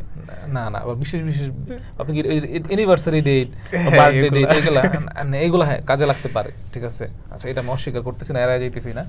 তো আমি যেটা বলতেছিলাম ম্যাডামের ব্যাপারগুলো, তো আমি বললে হয়তো মনে হবে আমি বাড়ায় বলতেছি, ব্যাপারটা এমন না। ধরেন গ্লুকোজ যে একটা কার্বোহাইড্রেট বা শর্করা, এটা আপনি কি 6, 7 বা 8, 10 থেকে জানতেন না? হ্যাঁ এটা তো জানতাম, আমি এসএসসি পাস করার পরেও জানতাম না গ্লুকোজ যে একটা কার্বোহাইড্রেট বা শর্করা। কিন্তু গ্লুকোজের সংকেত যে C6, H12, O6, এটা তো মুখস্থ, এটা মুখস্থ। তো আমার মুখস্থের লেভেলটা ওই টাইপের ছিল আর কি, বুঝছেন? সো আমি প্রথম বোঝা শুরু করছি সেকেন্ড টাইমে এসে, যে এইভাবে পড়তে হবে ধরে ধরে। মানে আপনি একাডেমিকে মোটামুটি কম বুঝতেন ব্যাপারগুলো? কম বুঝতেন, ব্যাপারটা হচ্ছে এটা, আমি ধরেন একটা বই আপনি আমাকে দিবেন, আমি বইটা পড়বো, পড়ে আপনাকে বইয়ের এই সারমর্ম নিজের ভাষায় সহজ করে আমি আপনাকে বুঝিয়ে বলে দিতে পারবো, এটাই তো দরকার, বলে দিতে পারবো। কিন্তু অরিজিনাল ব্যাখ্যা দিয়ে হয়তো আমি বলবো না ধরেন, কিন্তু আমার নিজের মতো করে আমি বলে দিতে পারবো। আমার নিজের মতো ন্যারেটিভ বিল্ড করে, বা আমি এরকম খাতায় লিখেও দিয়ে আসতে পারবো। আমার হচ্ছে এখনো স্পষ্টত মনে আছে স্কুলে যখন আমি ইংরেজি পরীক্ষা দিই, ইংরেজি রচনায় মানে সবাই রচনা একটা আনকমন রচনা আসছে, তো অনেকে লিখতেই পারে নাই, আমি ওইটা মনে হয় পৃষ্ঠার পর কয়েক পৃষ্ঠা লিখে গেছি এবং খুবই হাইয়েস্ট মার্ক দিছিল। স্যারের নাম ছিল সুখেন স্যার, ঠিক আছে। তো আমার স্পষ্টত মনে আছে আমি এটা পারি, ঠিক আছে, এটা আল্লাহ সম্ভবত এটা আমাকে ইনবিল্ট দিছে, আমি এটা বললাম। And I am grateful to almighty Allah. সবাই এরকম ব্লেসড না। আমি আমার লাইফে শিক্ষকদের নিয়ে কোনো বিষোদাগার করবো না। আমি এই যে আজকে আমার এই অবস্থানে আসি, এটার পিছনে আমার শিক্ষকদের অবদান সবচেয়ে বেশি, মা বাবা এবং শিক্ষকদের অবদান সবচেয়ে বেশি। এবং ইভেন আমার মনে আছে এরকম, মানে আমি যে আজকে এখন কিছু একটা করতেছি, কিছু একটা করতেছি, আপনার সাথে কথা বলতেছি, মানুষজন আমাকে জানে বা চিনে, এটা টোটালি আমার শিক্ষকদের অবদান, তারা আমাকে বিল্ড করছে। কিন্তু ভাই আমার ক্ষেত্রে যেটা হয়েছে, আমি কলেজ আমি কয়েকজন যেহেতু প্রসঙ্গটা চলেই আসছে, আমি আমার কয়েকজন শিক্ষকদের ব্যাপার বলি। ধরেন আমি যখন ক্লাস 5-এ পড়ি তখন কেফায়েতুল্লাহ স্যার নামে একজন স্যার ছিল। তো ওনার একটা লোকাল ফার্মেসি ছিল, আমি ফ্লোরের মধ্যে বসে থাকতাম, উনি কারো প্রাইভেট তেমন একটা পড়াইতো না, বা পড়াইলেও কারো কাছ থেকে টাকা নিত না। তো আমি সকালবেলা উনি আসতো, ফার্মেসি খুলতো, আমি গিয়ে বসে থাকতাম, আমি ফ্লোরের মধ্যে বসতাম। ফ্লোরের মধ্যে বসার পর উনি অঙ্ক দিত, বসে বসে ফ্লোরের মধ্যে আমি বসে বসে অঙ্ক করতাম ক্লাস 5-এ। ইংরেজি ওয়ার্ড বুক, মিনিং, এগুলো উনি আমাকে পড়াইছে সব। তো স্যার একটা টাকা আমার থেকে নেয়নি। এখানে টাকা নেওয়াটা না নেওয়াটা ফ্যাক্ট না, ফ্যাক্টটা হচ্ছে যে স্যার আমাকে যে বিল্ড করলো। এরপর ইংরেজি সাইফুল স্যারের কাছে পড়ছি 5-এ। আবার ওই যে আমার এলাকার যে লোকাল প্রাইমারি স্কুল ছিল, ওই প্রাইমারি স্কুলে সিরাজ স্যার নামে একজন ভদ্রলোক ছিল, ওনার কাছে আমি ম্যাথ পড়ছি। তো প্রাইমারি স্কুলে দপ্তরে ছিল না কোনো, মানে নিয়োগ হয় না আর কি তখন। তো আমার কাছে চাবি দেওয়া থাকতো, তো আমি গিয়ে রুম খুলতাম, মানে পুরো প্রাইমারি স্কুল দপ্তরে পার্ট টাইম দপ্তরের কাজ করছি, তুমি বলতে পারেন হয়তো। পরে স্যারের প্রথম আমার দিয়ে পড়ানো শুরু হইতো, তো আমি করতাম, অঙ্কটঙ্ক করতাম। তো ওই যে স্যার বিল্ড করছে ওইভাবে। আমি আরও অনেক স্যারদের হয়তো অনেকের নাম হয়তো বাদ পড়তে পারে, আমাকে ক্ষমা সুন্দর দৃষ্টিতে দেখবেন আশা করি। তো এরপর আমি যখন স্কুলে আসছি, স্কুলে আসার পর স্কুল চেঞ্জ করছি, আমি অনেকগুলো স্কুল চেঞ্জ করছি। প্রথমে আমি মাদ্রাসায় পড়ছি, ঠিক আছে, আমি কিন্তু ইবতেদায়ী পাস এবং কারিয়ানা পাস, ঠিক আছে। তো পরে স্কুলে আসছে হয়েছে, পরে 8 পর্যন্ত এক স্কুলে সাহেব আলী একাডেমি, 9-10 হচ্ছে হাতেমতা স্কুলে। ওইখানে আসার পর আমার হেড স্যার, তারপরে মিহির কুমার দাস স্যার নামে যে স্যার ছিল, মুর্শেদ স্যার ছিল ইংরেজির, সালাম স্যার ছিল ম্যাথের, বিএসসি স্যার, তারপরে হচ্ছে অনেক অবদান ছিল। এবং কলেজে আসার পর মানে কেমিস্ট্রি বলতে গেলে হচ্ছে রানা স্যার ব্যাপারটা হচ্ছে আমি দেখতাম একটা ভদ্রলোক এত সহজ করে কেমিস্ট্রি কেমনে পড়ায়। এবং আমি স্যারের কাছে একদিন পড়তে গেছি প্রাইভেট, যে স্যার আমি তো আপনার কলেজের স্টুডেন্ট, প্রাইভেট পড়তে আসছি। তো স্যার আমার কি রিপ্লাই দিয়েছে জানেন, যে আমি তো তোদেরকে কলেজেই পড়াইতেছি, তোরা তো আমার কলেজেই পাইতেছস, আমার কাছে প্রাইভেট পড়তে হলে অন্য কলেজের পোলাবান এসে পড়বো, নরডেম কলেজের পোলাবান, ময়মনসিংহ নরডেমের পোলাবান এসে পড়বে, মিন্টু কলেজের পোলাবান আসবে, রয়্যাল মিডিয়ার আসবে, সৈয়দ নজরুলের আসবে, কেবি কলেজের আসবে, আনন্দমোহনের পোলাবান আসবে। মানে স্যারের আপনি থটটা দেখেন, মানে মানে কি ধরনের শিক্ষকদের আমরা পায়ে আসছি। স্যার আমারে বলতেছে যে তোরা তো কলেজেই আমার পাইতেছস, কলেজে আমার ক্লাস করতেছস, প্রাইভেটে তো আমি অন্য পড়া পড়াইতেছি না, সিম পড়াটাই পড়াইতেছি। সো মানে স্যার প্রথমে বলতেছে আসার দরকার নেই, পরে অনেকটা জোর করেই স্যার এখানে পড়তে গেছি। সেম আমি ইংরেজি মনে হইলো পরীক্ষার 1.5 বছর চলে গেছে, ইংরেজি তেমন একটা পারি না। কামরুন্নাহর হাসিনা ম্যাডাম, ইংলিশ আসলে একাডেমিকের সমস্যা হয়। হ্যাঁ, আমার খুবই সমস্যা হয়েছে। তো ম্যাডামের কাছে আমরা কয়েকজন মিলে গেলাম যে ম্যাডাম আমরা তো ইংরেজি তেমন একটা পারতেছি না, তো আমাদের তো হচ্ছে তখন মডিফায়ার নতুন অ্যাড হয়েছিল আমাদের সময়, কিছুই তো পারি না। তো ম্যাডামের কাছে গেছি, তো ম্যাডাম আমাকে মাতৃ স্নেহ করতো, এখনো করে, এখনো যোগাযোগ আছে ম্যাডামের সাথে যে কোনো ব্যাপারে। বিশেষ ধরেন কোনো একটা কাজের জন্য আটকে যাই, কোনো একটা কিছুতে আমি ক্রিটিক্যাল থিঙ্কিং করতে পারি না, তখন আমি যে ম্যাডামকে নক দিই, মানে একেবারে মাতৃস্নেহে সমাধান করার চেষ্টা করে। সো ম্যাডামকে আমি গিয়ে বলছি কয়েকজন বন্ধু, মানে যেহেতু আমি একটু কথাবার্তা হয়তো সুন্দর করে বলতে পারতাম কিনা জানি না, but I was vocal always.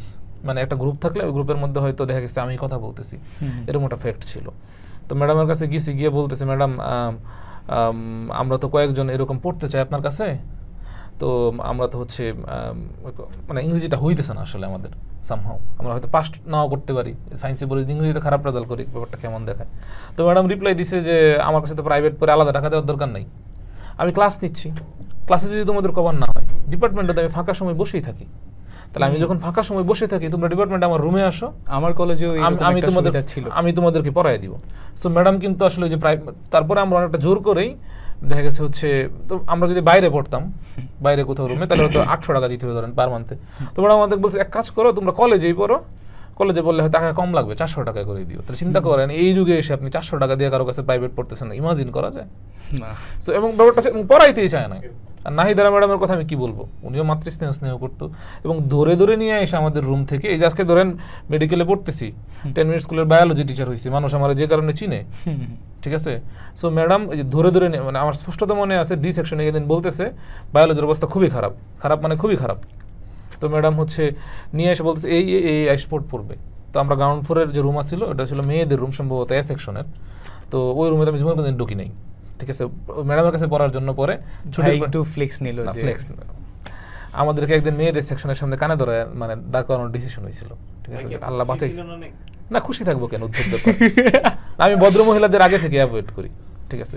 তার মানে এই না যে অভদ্র মহিলা, ওইটাও না, মানে ওটা হচ্ছে সামহাউ মানে I am not use to, মানে রিয়েল লাইফে। এখন হয়তো পেশাগত কারণে ওই জড়তাটুকু হয়তো কাটছে, আগে একটা জড়তা ছিল, এটা অস্বীকার করার সুযোগ নেই, অন এয়ারে হয়তো বলেই ফেলছি, ঠিক আছে। তো ব্যাপারটা হচ্ছে এটা। সো এই যে ম্যাডাম পড়াইতো, আমার এখন মনে আছে C3 চক্র স্টেপ ধরে ধরে পড়াইছে, বুঝি বা না বুঝি যে পরীক্ষার খাতা যে C3 চক্র লিখে আসছি, ঠিক আছে, এই লিখে আসার পুরো ক্রেডিট ম্যাডামের। এরপর হচ্ছে যে আমি বায়োলজি পড়াই, এটা হচ্ছে ডাক্তার মঞ্জুরুল হাসান, ডাক্তার হাসান ভাই বলতাম আমরা, ডাক্তার M হাসান। তো আমি তো প্রথমবার চান্স পাইনি, খুবই মন খারাপ, মানে কি ভাই কঠিন পড়া পড়ছি আমি, আমার লাইফে একবারই পড়াশোনা করছি মনে হয়েছে, এটা হচ্ছে প্রথমবার যখন মেডিকেল অ্যাডমিশন টেস্ট দিই, মানে কুত্তা মারা পড়াশোনা, মানে শব্দটা শুনতে শব্দচয়ন খুবই বাজে হয়েছে আমি জানি, আমি ইচ্ছা করে শব্দটা ইউজ করতেছি। মানে ধরেন একটা কুকুর আপনি যাইতেছেন, কুকুরটা খুঁচা মারছেন, মানে লাথি দেন নাই বা অ্যাবিউজ করেন নাই, ধরুন আদর করে আলতো করে খুঁচা মারছেন, কুকুর কুই কুই করে উঠবে না, ঘেউ করে উঠবে না, মানে কুত্তা মারা পড়াশোনার ধরনটা হচ্ছে মানে আপনার প্রশ্ন করতে দেরি হবে কিন্তু কুই কুই করে আনসার দিতে দেরি হবে না, মানে এই টাইপের পড়াশোনা করছি ফার্স্ট টাইমে। কিন্তু কি পড়তেছি এটাই আসলে বুঝতেছি না, কি প্রশ্ন আসবে, গাইডলাইনের অভাব। হ্যাঁ গাইডলাইনের অভাব ছিল, এক্স্যাক্টলি। একটা স্বনামধন্য কোচিংয়ে কোচিং করছি, আমি নাম বলবো না, নাম বললে চাকরি থাকবে না, অফলাইনের একটা স্বনামধন্য কোচিং, মানে নাম বললে সবাই চিনে সেই কোচিংকে। তো ওইখান থেকে একদিন এক ভাই ক্লাস আসে, একদিন এক ভাই আসে, এক একজন এক এক ধরনের কথা বলে, কেউ বলে সব, আমার মনে হয় এটা একটা প্রবলেম। হ্যাঁ এটা এক্স্যাক্টলি একটা প্রবলেম। একজন নির্দিষ্ট মেন্টরের আন্ডারে থাকলে একটা নির্দিষ্ট ফিলোসফির উপর বিল্ড আপ হয়, একটা সাবজেক্ট একটা নির্দিষ্ট মেন্টর, হ্যাঁ একটা নির্দিষ্ট ফিলোসফির উপর বিল্ড আপ হওয়া যায়।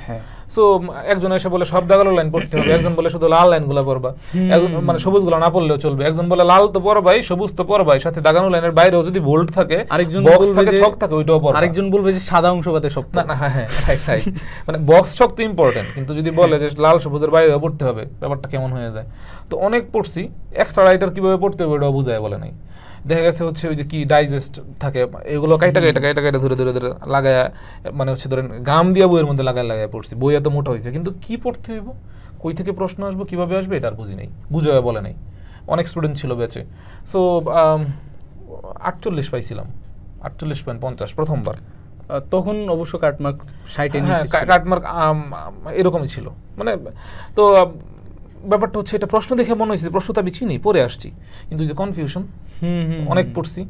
তো ডাক্তার M হাসান ভাইয়ের কাছে যখন গেলাম, উনি খুলনা মেডিকেল থেকে পাশ করছে, ময়মনসিংহ মেডিকেল কলেজ থেকে ইন্টার্ন করছে, তখন কিন্তু এই নিয়মটা ছিল একটা মেডিকেল থেকে পাশ করে অন্য মেডিকেলে ইন্টার্নশিপ করা যেত। হ্যাঁ, সো আমার বন্ধু আলনাহিয়ান পিয়াস, মেহেদি হাসান মনির, পিয়াস অবশ্য CSE-তে গ্র্যাজুয়েশন কমপ্লিট করছে, ইঞ্জিনিয়ার, আর হচ্ছে মনির, মেহেদি হাসান মনির, ও সিরাজগঞ্জ মেডিকেল কলেজে চান্স পাইছিল, সেম মার্ক নিয়ে চান্স পাইছি, ও 69.5 পাইছিল অ্যাডমিশন টেস্টে, আমিও 69.5 পাইছিলাম। তখন জেলা কোটা ছিল, এখন তো জেলা কোটা নাই, তো সিরাজগঞ্জ জেলা কোটা দিয়ে আমার বন্ধু চান্স পাইছে, আমি সো মাচ হ্যাপি, মানে খুব ভালো লাগছে চান্স পাইছে। কিন্তু আমার একটা কষ্ট, বন্ধু চান্স পাইছে আবার আমি চান্স পাই না, এটা আবার সেম মার্ক নিয়ে, একটা মিশ্র অনুভূতি। আবার প্রথমবার হচ্ছে আমাদেরই বন্ধু রিজবি তৌহিদ শুভ, ও আবার ফার্স্ট হয়ে গেছে প্রথমবার, মানে প্রথমবার। দ্বিতীয়বার হচ্ছে যে সেম বন্ধু চান্স পাইছে, আমি আবার সেম মার্ক নিয়ে চান্স পাই নাই, জেলা কোটা না থাকার কারণে, মানে একটা মিশ্র অনুভূতির মধ্যে দিয়ে গেছে পুরো অ্যাডমিশন জার্নিটা। তো সেকেন্ড টাইমে ডাক্তার M হাসান ভাই হচ্ছে মেইনলি আমাকে হেল্প করছে। কি হেল্প করছে বলে, মনির নিয়ে গেছে আর পিয়াস নিয়ে গেছে, ভাই আমাকে 15 মিনিট কোর্স পড়াইছিল, সেল 15 মিনিট কোর্স পড়াইছিল। এই 15 মিনিট বেচে আমি খাইতেছি এখন, মানে আমি ভাইয়ের কাছে I am too much grateful to him. মানে এই যে আমি এই যে আজকে বায়োলজি টিচার হয়েছি, বায়োলজি টিচার হওয়ার জন্য সাহস করছি, এটার পিছনে এই ডাক্তার M হাসান ভাইয়ের অবদান আছে। এই যে 10 মিনিট স্কুলে মানে এত স্টুডেন্ট পড়াচ্ছি, অফলাইনে অনলাইনে মানুষজন আমাকে চিনতেছে, বায়োলজি টিচার হিসেবে সম্মান করতেছে, আমি যে বায়োলজি পড়াইতে পারবো, এই সাহসটা আমি পাইছি হাসান ভাইয়ের ওই 15 মিনিটের ক্লাস থেকে। মানে উনি এমন কি পরিবর্তন করে দিলেন? উনি 15 মিনিট আমারে কোষ পড়াইছে, সেল পড়াইছে, যে একটা সেল কিভাবে পড়তে হয় এটা বুঝাই। ওই সেলটা দিয়ে বুঝাইছে কিভাবে পড়তে এক্স্যাক্টলি, যেটা নিয়ে আমরা কথা বলতেছিলাম, মেন্টরশিপ বা গাইডের কেন দরকার। হাসান ভাই যে আমাদের মানে অনেক বেশি পড়াইছে তা না, সিলেবাস পুরোপুরি শেষ করে দিতে পারছে তাও না, আমি আবারও বলতেছি 15 মিনিট অনেক পড়াইছে তা না, সিলেবাস পুরোপুরি শেষ করতে দিতেছে তাও না, বাট এই 15 মিনিটে কিন্তু উনি একটা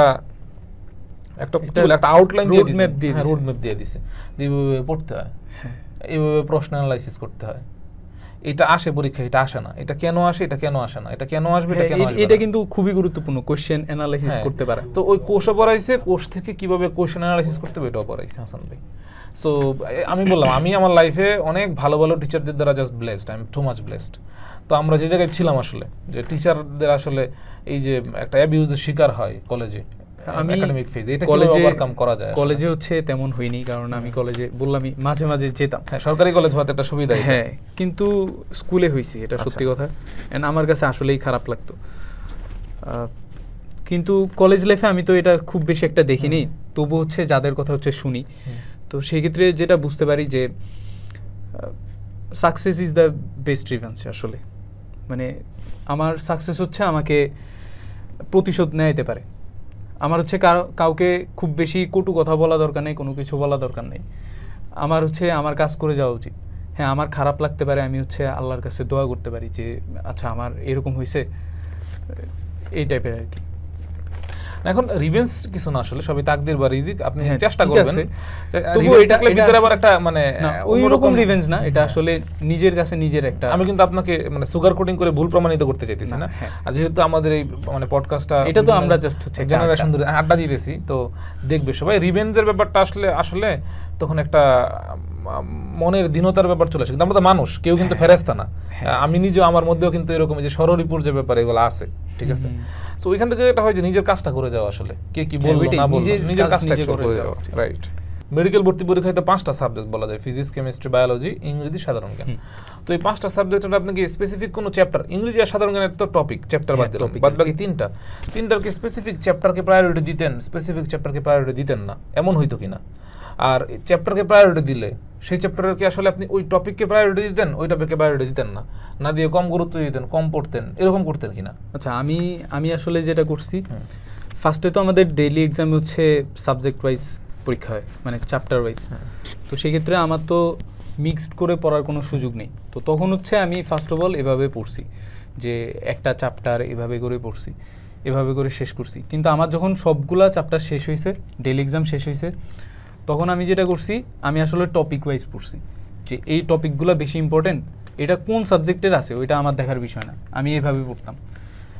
তো আমি হচ্ছে আচ্ছা এই টপিক, আচ্ছা এটা পড়ি, কারণ আমার মেডিকেল ভর্তি পরীক্ষায় কখনো লেখা থাকবে না যে এটা হচ্ছে বায়োলজি থেকে আসছে, এটা কেমিস্ট্রি থেকে আসছে, ওখানে ডিরেক্ট কোশ্চেন সাফল করে, হ্যাঁ সাফল করে থাকবে সব কিছু। তো আমি কিভাবে হচ্ছে বুঝতে পারবো? তো সেই জন্য আমি যেটা মাইন্ডকে হচ্ছে বারবার ট্রেন করছি, আমি টপিক ওয়াইজ পড়তাম, কোনো নির্দিষ্ট সাবজেক্টও প্রায়োরিটি দিতাম না, কোনো নির্দিষ্ট মানে চ্যাপ্টারও প্রায়োরিটি দিতাম। এটা আপনার পার্সোনাল স্ট্র্যাটেজি? হ্যাঁ, আমি হচ্ছে সবসময় টপিক প্রায়োরিটি দিতাম। এবং এটা হচ্ছে আমি আবারও বলতেছি, মানে এটা হচ্ছে লাস্টে করা যাবে, ফার্স্টে কিন্তু এটা করা যাবে না। আর সাবজেক্ট মানে যে কোনো একটা সাবজেক্টকে হচ্ছে খুব ভালো করে পড়া, এটা ভালো ডিসিশন না, ভালো প্র্যাকটিস না। আচ্ছা, সবগুলা সাবজেক্টই গুরুত্বপূর্ণ। বায়োলজিতে তো অনেক ধরনের উদাহরণ আছে, কেমিস্ট্রিতে অনেক উদাহরণ, ফিজিক্সে উদাহরণ আছে। আমরা তো জানি মেডিকেল ভর্তি পরীক্ষায় উদাহরণ থেকে কিন্তু প্রশ্ন হয়। এখন তো আমরা কোচিংয়ে অনেক ভাই ব্রাদার অনলাইনে অফলাইনে যেটা করি, যে আয়শা বলি বিভিন্ন ছন্দ দিই, she looks true pretty, try to catch her, এটা দিয়ে আপনি কার্পালস্তি মনে রাখবেন। এছাড়া আর অনেক ধরনের টিপুর বাই টিটু, বেনিলা হতে ফ্রান্সের, এই যে সব ছন্দ, এই ছন্দকে আপনি উদু প্রেফার করেন? আমাকে বলেন তো, উদু প্রেফার করেন কিনা এই ছন্দ, বা প্রেফার করলে এটার মানে গুরুত্ব আসলে কতটুকু, মানে বা আপনি এই ব্যাপারে বলেন, আপনার মানে ওভারভিউটা কি? আমার ওভারভিউ হচ্ছে আমি ছন্দ যথাসম্ভব পারি, আমি এটা হচ্ছে স্কিপ করি। আচ্ছা, ওকে ফাইন। মানে হ্যাঁ, কিছু কিছু ছন্দ আছে এগুলো সবাই পারে, যেমন এই যে টিপুর বাই টিটু, এইটা ফ্রান্সে থেকে ভ্যানিলাই কেন আসলো, অন্য দেশে কেন গেল না? ঠিক আছে, এগুলা আমি হচ্ছে এগুলা কন্ট্রোভার্সি না করে এগুলা মেনে নিলাম। কয়েকটা হচ্ছে আমি মুখস্থ করলাম। দেখেন, এগুলো কিন্তু আমিও মুখস্থ করছি, কিন্তু সমস্যা হচ্ছে এটা আমার যেটা মনে হয়, কিছু কিছু মানে শিক্ষকরা মনে করে যে ছন্দ দিয়ে পড়াই দিই, অ্যাডমিশনের ক্লাস মানে আমাকে ছন্দ পড়াইতে হবে। হ্যাঁ, আমি এটা কিন্তু গুরুতর বিরোধী। আমি পার্সোনাল ওভারভিউটা শেয়ার করলাম। ছন্দ টুকটাক কয়েকটা জায়গায় লাগবে, ফাইন, এটা অস্বীকার করার সুযোগ নাই, কয়েকটা জায়গায় এরকম আছে। আচ্ছা, আমি একটা হিসাব দিই, বলেন বায়োলজি কয়টা চ্যাপ্টার আছে, কেমিস্ট্রি কয়টা চ্যাপ্টার আছে, ফিজিক্স কয়টা চ্যাপ্টার আছে, তারপর আবার জিকে পড়া লাগতেছে। জিকেও তো ছন্দ দিয়া পড়ায়। হ্যাঁ রাইট। ইংলিশও পারলে ছন্দ দিয়া পড়াইতো, পড়াই কিনা আমি জানি না। আমি ইংরেজিতে দু একটা জায়গায় ছন্দরন্ত আছে এরকম, যেমন ধরেন ওই যে স্পেলিং এর মধ্যে ওই যে লাই ইউ টেন এন, ওইগুলো আবার কাজে দেয়, ওইগুলো কাজে দেয়, ওই সব জায়গায় আমি সেগুলোর পক্ষে, ট্রিক্সের পক্ষে। কিন্তু ওই যে ধরেন সবকিছু ছন্দটা পড়তে হবে, দেখা গেছে একটা যেমন নগ্নবীজ আবৃতবীজ অধ্যায়ের মধ্যে কিন্তু অনেক উদাহরণ এখন সহি দেওয়া যাবে। এখন এখানে যদি মনে করেন যে উদাহরণ যদি থাকে 50টা ক্যাটাগরির, তাহলে 50টা ছন্দ মনে রাখতে হবে। হ্যাঁ, আমি এটা হিসাব দিতেছি, চ্যাপ্টার এতগুলো আছে, তাইলে আমার প্রত্যেকটা চ্যাপ্টারে ওনারা হচ্ছে প্রত্যেকটা টপিকে ছন্দ দিতেছে। প্রত্যেকটা চ্যাপ্টার হিসাব করলে ছন্দ হয়ে গেছে প্রায় 2-3 হাজার। এখন আমার মেডিকেল ভর্তি পরীক্ষা হচ্ছে 1 ঘন্টার পরীক্ষা, আমার মাথায় এত ছন্দ জীবনে আসবে নাকি? ইভেন আমি হচ্ছে যে পরীক্ষা দিলাম, আমার মাথায় কিন্তু 2-1টা ছন্দ হয়তো বা আসছে, কিন্তু আর একটা ছন্দও আসেনি। আমি ছন্দ পড়ি না, কিন্তু আমি তাও কম পড়ছি, ওইটা আসছে, আমি ওইটা পারিনি। আচ্ছা, ধরেন একজন এই মুহূর্তে আপনি যখন এইচএসসি পরীক্ষার আগের ফেজে ছিলেন, আমরা অনেক সময় দেখি বিভিন্ন কোচিং এর ভাইদের নোট, স্যারদের নোট শিট, এগুলা কি প্রেফার করেন বেশি নাকি মেইন বই? কোনটা? মেইন বই। ওকে, এক কথায় মেইন। আর তাহলে একাডেমিক ফেজ পার হয়ে অ্যাডমিশনে যখন যাওয়ার সময় আপনি হচ্ছে কোচিং এর তো কিছু বই দেয়, আনারকলি, তারপরে হচ্ছে এই যে ডাইজেস্ট বই, তারপর হচ্ছে ধরেন কিছু ট্রিক্স টাইপের বই। আচ্ছা ভাই, আমরা এইভাবে হচ্ছে বইগুলো ভালো, একেবারে খারাপ এটা বলা যাবে না, আপনি তো হচ্ছে একদম ব্যাশিং করে ফেলতেছেন। যাই হোক, বইগুলো ভালো, একেবারে খারাপ না, কিন্তু সমস্যা হচ্ছে এই বইগুলোতে এত ইনফরমেশন দেওয়া, সো এটা হচ্ছে এই ইনফরমেশনগুলো গ্যাদার করে পড়তে গিয়ে আমার মনে হয় স্টুডেন্টরা অনেক সময় ডিসিশন প্যারালাইসিসে ভুগতে পারে, ইনফরমেশন বার্ন আউটে ভুগতে পারে। সো এখানে আপনি কি আসলে এই কোচিং এর দেওয়া বইগুলা, প্রোভাইড করা বইগুলা পড়তেন নাকি মেইন বই পড়তেন? আমি সবসময় মেইন বই প্রায়োরিটি দিচ্ছি। এবং আমার ক্ষেত্রে আমি যেটা করতাম, আমি হয়তো বা একটা জিনিস হচ্ছে বারবার ভুলে যাই, ওই জিনিসটা আমি এক্সট্রা করে হচ্ছে নোট করি। ওই যে নোটের যে কথাটা, ভাইয়াদের নোট আমি খুব যে একদমই পড়তাম না এরকম না, তবে আমি যেটা এখন বুঝি আর কি, আমি যদি ফার্স্ট থেকে হচ্ছে মেইন বইটাকে একদমই প্রায়োরিটি দিতে পারি, তাহলে আমার কোনো সমস্যাই নেই। আর ভাইয়ারা কি পড়াইতেছে, ভাইয়ারা তো মেইন বইয়ের জিনিসই পড়াইতেছে। Exactly, that's the point. এই যে কোচিং এর বইগুলো তো মেইন বই নিয়ে এসেই দেওয়া হইছে। আচ্ছা, ওরা হচ্ছে এক্সট্রা কিছু দিছে, তো আমি এটা হচ্ছে যেটা আমার ওই যে প্রিভিয়াস ইয়ারের কোশ্চেন, ওইটা অ্যানালাইসিস করে আমি কেটে লাগাই ফেলি। আচ্ছা, আপনি অনেক সময় মেডিকেল ভর্তি পরীক্ষা বা অ্যাডমিশন টেস্টে তো আসলে ক্যালকুলেটর নিজে দেয় না, সো এই হ্যান্ড ক্যালকুলেশনের ব্যাপারটা কিভাবে মেইনটেইন করতেন? আর হচ্ছে আপনি মেডিকেলের পাশাপাশি কি ভার্সিটিতে পরীক্ষা দেওয়ার জন্য কোনো প্রিপারেশন একই সাথে চালাইতেছিলেন কিনা? না, আমার ক্ষেত্রে যেটা হয়েছে, আমি এইচএসসি লাইফে একটু আগাই ছিলাম, সত্যি কথা। আমি হচ্ছে ওই যে বললাম না, আমি ফার্স্ট থেকে হচ্ছে পড়ার ট্রাই করছি। তা আমি যেহেতু আগাই ছিলাম, তো আমি প্রি মেডিকেল তো করছি, তারও আগে আমি হচ্ছে ভার্সিটির জন্য কিছু প্রিপারেশন নিয়েছিলাম। ফিজিক্স আর ম্যাথের আমার হাফ শেষ হয়ে গেছিল, তো আমি তখন থেকে হচ্ছে হ্যান্ড ক্যালকুলেশন প্র্যাকটিস করি। আমার ক্ষেত্রে যেটা হয়েছে, আমি জানি না কেমনে জানি, আমার হচ্ছে প্রাকৃতিকভাবেই জিনিসটা হয় আর কি, আমি খুব দ্রুত সমাধান করতে পারি। তো এসএসসি থেকে আমার এমন ছিল, তো এইচএসসিতে আমি এটা প্র্যাকটিস করছি, এই কারণে আমার এমসিকিউতে ভালো মার্ক আসতো সবসময়। তো ওইটাই আর কি, আমি হচ্ছে আগেই প্রিপারেশন নিছি। সো আমার অ্যাডমিশনের সময় আমি শুধু মেডিকেল ফোকাস দিছি, বাকি কোনো কিছু করিনি। আচ্ছা, ছক, পার্থক্য, বক্স খুবই গুরুত্বপূর্ণ, এগুলা আপনি প্র্যাকটিস করতেন বারবার নাকি একবার পরে রেখে দিতেন নাকি হচ্ছে? না, এগুলা খুবই গুরুত্বপূর্ণ। আমি একটা চ্যাপ্টার হচ্ছে আমি যখন একদম লাস্ট রিভিশন দিতেছি, একটা চ্যাপ্টার আমার 5 মিনিটের রিভিশন দিতে হবে, তখন আমি দাগানো লাইনগুলো দেখারও কোনো সুযোগ নেই। সেক্ষেত্রে আমার বক্সগুলো আমার চোখের সামনে ভাসতেছে, তো আমি ওই সময় শুধুমাত্র বক্সগুলা, পার্থক্যগুলো পড়তাম। এবং আমি যে নোটের কথা বললাম, আমার হচ্ছে ধরেন আমার একটা হচ্ছে বর্ণনা লেখা আছে, তো এটা আমি হচ্ছে পার্থক্য আকারে যদি লিখতে পারি, নোট করতে পারি, ওইটা আমি পার্থক্য আকারে পড়তাম, বক্স করে পড়তাম। তো এটা হচ্ছে আমাদের চোখ এটাকে ভিজুয়ালাইজ করতে পারে বেশি, আমার কাছে যেটা মনে হয়। অ্যাডমিশন আপনি যখন একাডেমিক টাইমে ছিলেন, তখন তো সেম দিনে আপনাকে ফিজিক্স, কেমিস্ট্রি, বায়োলজি, ম্যাথ অনেক সাবজেক্টই পড়তে হতো, একদিনে একাধিক সাবজেক্ট পড়তে হতো। বাট আপনি যখন অ্যাডমিশন ফেজে চলে গেলেন, তখন তো কোচিংয়ে বা অনলাইনে যে ভাইদের কাছে পড়ছেন, অফলাইনে যে ভাইদের কাছে পড়ছেন, তাদের তো একদিনে একটা বই পড়ানো হয়, একটা সাবজেক্টই পড়ানো হয়। তাহলে এই যে একদিন আগে আপনি 4টা সাবজেক্ট পড়তেন, পরে একটা পড়তেছেন, আবার একটার কিন্তু অনেক পড়া, 2টা চ্যাপ্টার, 3টা চ্যাপ্টার একসাথে, এই ট্রান্সফরমেশনটা, এই শিফটিংটা, এটা কিভাবে ম্যানেজ করছেন? এই জন্য আমি বলি যে জিকে ইংলিশটা ফার্স্ট থেকে পড়া উচিত, তাহলে কিন্তু আমি জিকে ইংলিশ দিয়ে এখানে একটা মানে একঘেয়েমি দূর করতে পারি। মানে আমি যেটা মানে এর ফাইন ওকে আপনি শেষ করেন বলেন। মানে আমার হচ্ছে যেটা ফিলোসফি, আমার হচ্ছে বায়োলজির 2টা চ্যাপ্টার পড়া আছে, আচ্ছা আমি পড়তেছি, ওইটার ভিতরে ভিতরে আমি জিকে ইংলিশ পড়ি যখন হচ্ছে আমার বায়োলজি পড়তে বিরক্ত লাগতেছে, তো তাহলে কিন্তু আমার আবার ওই জিনিসটাই হচ্ছে, মানে আমি একদিনে 3টা সাবজেক্ট পড়তেছি ওইরকমই মনে হবে আমার কাছে। কিন্তু একটা সাবজেক্টে যদি আমি পড়ে থাকি, মানে আমার ক্ষেত্রে যেটা হয় আমি হচ্ছে ওটা নিতে পারি না। বাট অ্যাডমিশনে যে আপনি একটা সাবজেক্ট পড়ছেন দীর্ঘক্ষণ, হ্যাঁ তখন বিরক্ত লাগছে, সত্যি বিরক্ত লাগছে। এখন আবার যখন আপনি আবার ফাইনাল রিভিশনের টাইমে চলে গেছেন, তখন তো আবার একাধিক সাবজেক্ট পড়তে হয়েছে। হ্যাঁ আমি ওই জন্য টপিক ওয়াইজ একটা শিফটিং এর মধ্যে দিয়ে গেছেন। সো এটা আপনি টপিক ওয়াইজ পড়াটাকে সলিউশন মনে করেন? হ্যাঁ আমি এটাই মনে করি। একটা কথা এরকম প্রচলিত আছে, মেডিকেল ভর্তি পরীক্ষার প্রিপারেশন নিলে ভার্সিটিতে বা অন্য কোথাও চান্স হয় না, কারণ আমরা তো এখানে ম্যাথ পড়ি না, একদম এটা মাইনাস একেবারেই। ফিজিক্সে তো আমরা ইউজুয়ালি ম্যাথমেটিক্যাল কোনো বড় প্রবলেম সলভ করি না, ভার্সিটিতে ওই টাইপের প্রশ্ন হয় এবং মুখে মুখে সলভ করা যায় এমন ম্যাথ, ফিজিক্স বা কেমিস্ট্রি পড়ি। সো আপনি কি এই ভয় পাইতেন কিনা অ্যাডমিশন টাইমে যে যদি মেডিকেলে না হয় তাহলে ভার্সিটিতে তো হবে না, এই ভয় তারা করতো কিনা আপনাকে কখনো? আমি এই জন্য বললাম যে আমি আগে ভার্সিটি কিছুটা প্রিপারেশন নিছি, আর যেটা সত্যি কথা এই যে মানে মেডিকেল না হলে কোথাও হয় না, এটা হচ্ছে যারা বলে ওরা আসলে একাডেমিকে ম্যাথটাকে এরকম গুরুত্ব দেয়নি। আচ্ছা আচ্ছা, একাডেমিকে ম্যাথে গুরুত্ব দেওয়া উচিত ছিল। আচ্ছা, তো তখন যদি গুরুত্ব দিত, ফিজিক্সের ম্যাথগুলো যদি তখন করতো, একাডেমিকের এমসিকিউগুলো যদি তখন হাতে প্র্যাকটিস করতো, সেক্ষেত্রে কিন্তু খুব যে একটা সমস্যা হইতো এরকম না। কারণ আমার ফ্রেন্ডদের আমি দেখছি তারা হচ্ছে ঢাকা বিশ্ববিদ্যালয়ে চান্স পাইছে, আমি নিজে হচ্ছে বিউপিতে চান্স পাইছি। আচ্ছা, বিউপিতে চান্স পাইছেন? তো আমি মেডিকেলে প্রিপারেশন নিয়ে বিউপিতে চান্স, হ্যাঁ খুবই কংগ্রাচুলেটেড এখন আমি। আচ্ছা, তো আপনি কতক্ষণ কয় ঘন্টা ঘুমাইতেন? এবং ধরেন হুট করে ঘুম পাইতো, মানে আজকে পড়তে ইচ্ছে হইতেছে না, ঘুমাবো, মানে এরকম যে ব্যাপারগুলো হইতো, এই ব্যাপারগুলো এই ড্রাউজি ভাইবটা আপনি কিভাবে কাটাইতেন আসলে? বা কতক্ষণ ঘুমাইতেন? কফি খাওয়া যায়। চা কফি? শুধু চা কফি খাইতেন? আমার ক্ষেত্রে আমার আসলে ডেডিকেশন বেশি ছিল, যেটা সত্যি কথা। আচ্ছা, আমি হচ্ছে যতক্ষণ পড়া না হইতো ততক্ষণ আমি ঘুমাইতাম না, আমার পড়া আসলে শেষ হয়ে যেত।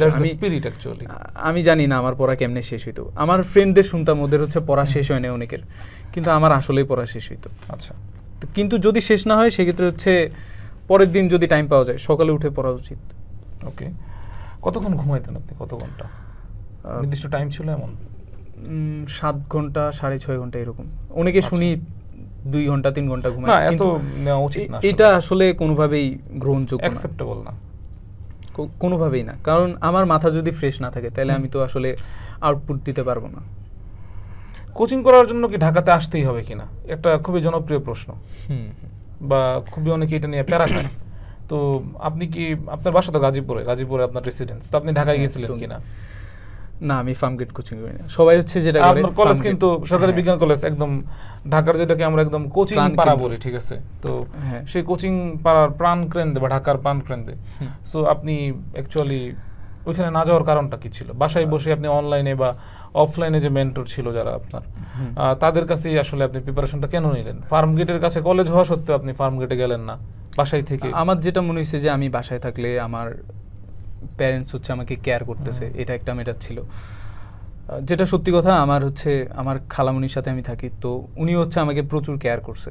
সো আমি এই জিনিসটা হচ্ছে ফিল করছি যে আমি কিন্তু ফার্স্ট ইয়ারে মেসে ছিলাম, যখন ইন্টার ফার্স্ট ইয়ারে ছিলাম, তো এরপর আমি চলে আসছি। আমার হচ্ছে হোম সিকনেস বেশি, তো আমি জানি না, ইনশাল্লাহ দোয়া করবেন যেন এরপরে হচ্ছে সার্ভাইভ করতে পারি। তো আমার ক্ষেত্রে যেটা মনে হয়েছে যে আমি বাসায় থাকলে আমার প্রিপারেশনটা আরও স্মুথ হবে। আর আমি যেহেতু অনলাইনে ক্লাস করতেছি বা অফলাইনে হচ্ছে আমার মেন্টররা আসি, সো সেক্ষেত্রে আমার তো দরকার নেই যে আবার ফার্মগেট যাওয়া। আমার মনে হয় না যে কোচিং করার জন্য স্পেশালি ঢাকাতে আসতেই হবে এরকম, কারণ এখন পর্যাপ্ত পরিমাণ হচ্ছে অনলাইনে রিসোর্স আছে, বা হচ্ছে বিভিন্ন কোর্সে এনরোল করা যায়, বা আপনারও কোর্স আসতে পারে সামনে। আচ্ছা, আমরা একটা স্পিরিচুয়াল প্রশ্নে চলে যাই। হ্যাঁ, স্পিরিচুয়াল প্রশ্নটা হচ্ছে এমন যে আমরা প্রচুর পরিশ্রম করতেছি, বা আপনি প্রচুর পরিশ্রম করতেছেন, আপনি এরকম দেখছেন, আপনার অনেক ফ্রেন্ডও আছে। সো এই পরিশ্রমের পাশাপাশি নিয়তি, ভাগ্য বা মানুষের দোয়া, এই ব্যাপারগুলো আসলে মানে আপনার জীবনে কতটুকু ইম্প্যাক্টফুল আপনি মনে করেন? অনেক বেশি ইম্প্যাক্ট ফেলছে আমার লাইফে। কারণ আমার হচ্ছে যেটা সত্যি কথা, আমি এসএসসিতে মার্ক হচ্ছে মানে আমার যত পাওয়ার কথা ছিল আমি তত পাইনি। তারপর হচ্ছে আমি ঢাকার যেটা স্বনামধন্য কলেজ, আমি সেখানে হচ্ছে চান্স পাইনি পরীক্ষা দিয়ে। তো আমার যেটা ফিল হয়েছে যে আমি তখন দোয়া কম করছি আমার জন্য, নিজের জন্য। তারপর হচ্ছে মানুষের থেকে হচ্ছে দোয়া কম চাইছি। আচ্ছা, বা এটা দোয়া আসলে চাইতে হয় না, দোয়া সবাই করে, কিন্তু আমি হচ্ছে অ্যাডমিশন টাইমে এই দোয়া করার যে ব্যাপারটা বা মানুষের কাছে হচ্ছে চাওয়ার যে ব্যাপারটা বা মানুষের সাথে হচ্ছে ভালো ব্যবহার করার যে ব্যাপারটা, আমি মানে তখন থেকে আসলে শিখছি ব্যাপারটা যে আমার হচ্ছে সবার সাথে খুবই হাম্বল হইতে হবে, ডাউন টু আর্থ হইতে হবে, এরকম আর কি। তো আমি সবার সাথে ভালো ব্যবহার করছি, সবাই আমার জন্য হচ্ছে দোয়া করছে, বিশেষ করে আমার আত্মীয় যারা, ওনারা আমার জন্য প্রচুর পরিমাণে দোয়া করছে। তো এই কারণে হচ্ছে আমার ভাগ্য হয়তো বা এমন যদি হইতো যে আমার ভাগ্যে এটা ছিল না, কিন্তু আমার ভাগ্য চেঞ্জ হয়ে আমার ভাগ্যে হচ্ছে এটা লিখে দিছে যে আমি সলিমুল্লাহ মেডিকেলে চান্স পাবো। আমার এটা পার্সোনালি মনে হয়। মেধা তালিকায় আপনি 265তম হয়েছেন সারা বাংলাদেশে। Salimullah medical college, sir Salimullah medical কলেজে আপনি চান্স পেয়েছেন। সো ঢাকা মেডিকেল কলেজ, আপনার সবার তো একটা প্রত্যাশা থাকে, স্বপ্ন থাকে। সো আপনার কিরকম কোনো আফসোস হয় কিনা যে আমি যদি আরেকটু এই কাজটা করতাম আমার র্যাঙ্কটা আরেকটু বাড়তে পারতো, আমি ঢাকা মেডিকেল কলেজে চান্স পাইতাম? সো কি করলে আপনার র্যাঙ্ক আরো বাড়তে পারতো বলে আপনি মনে করেন? আমি যেটা পার্সোনালি ফিল করি যে আমি একাডেমিকে হচ্ছে ফিজিক্স কেমিস্ট্রি মেন বইগুলো কম পড়ছি। আচ্ছা, তো আমার এটা পড়া উচিত ছিল, এবং আমি যদি আগে হচ্ছে বিষয়গুলো নিয়ে আরও ঘাটাঘাটি করতাম যে কিভাবে কোয়েশ্চেনগুলো আসতেছে, আমি যেটা হচ্ছে জুনিয়রদের বলবো যারা হচ্ছে আরও বেটার করতে চাই, আমার চেয়ে আরও বেটার তো আছে, সো আরও বেটার করতে পারবে। তো সেক্ষেত্রে হচ্ছে ওরা একটা চ্যাপ্টার যদি শেষ করে, তো সেক্ষেত্রে হচ্ছে ওই চ্যাপ্টারের সাথে মেডিকেলে কি কোয়েশ্চেন আসছে, ভার্সিটিতে কি কোয়েশ্চেন আসছে, এগুলো দেখা উচিত কেমিস্ট্রি বায়োলজি এইসবের ক্ষেত্রে।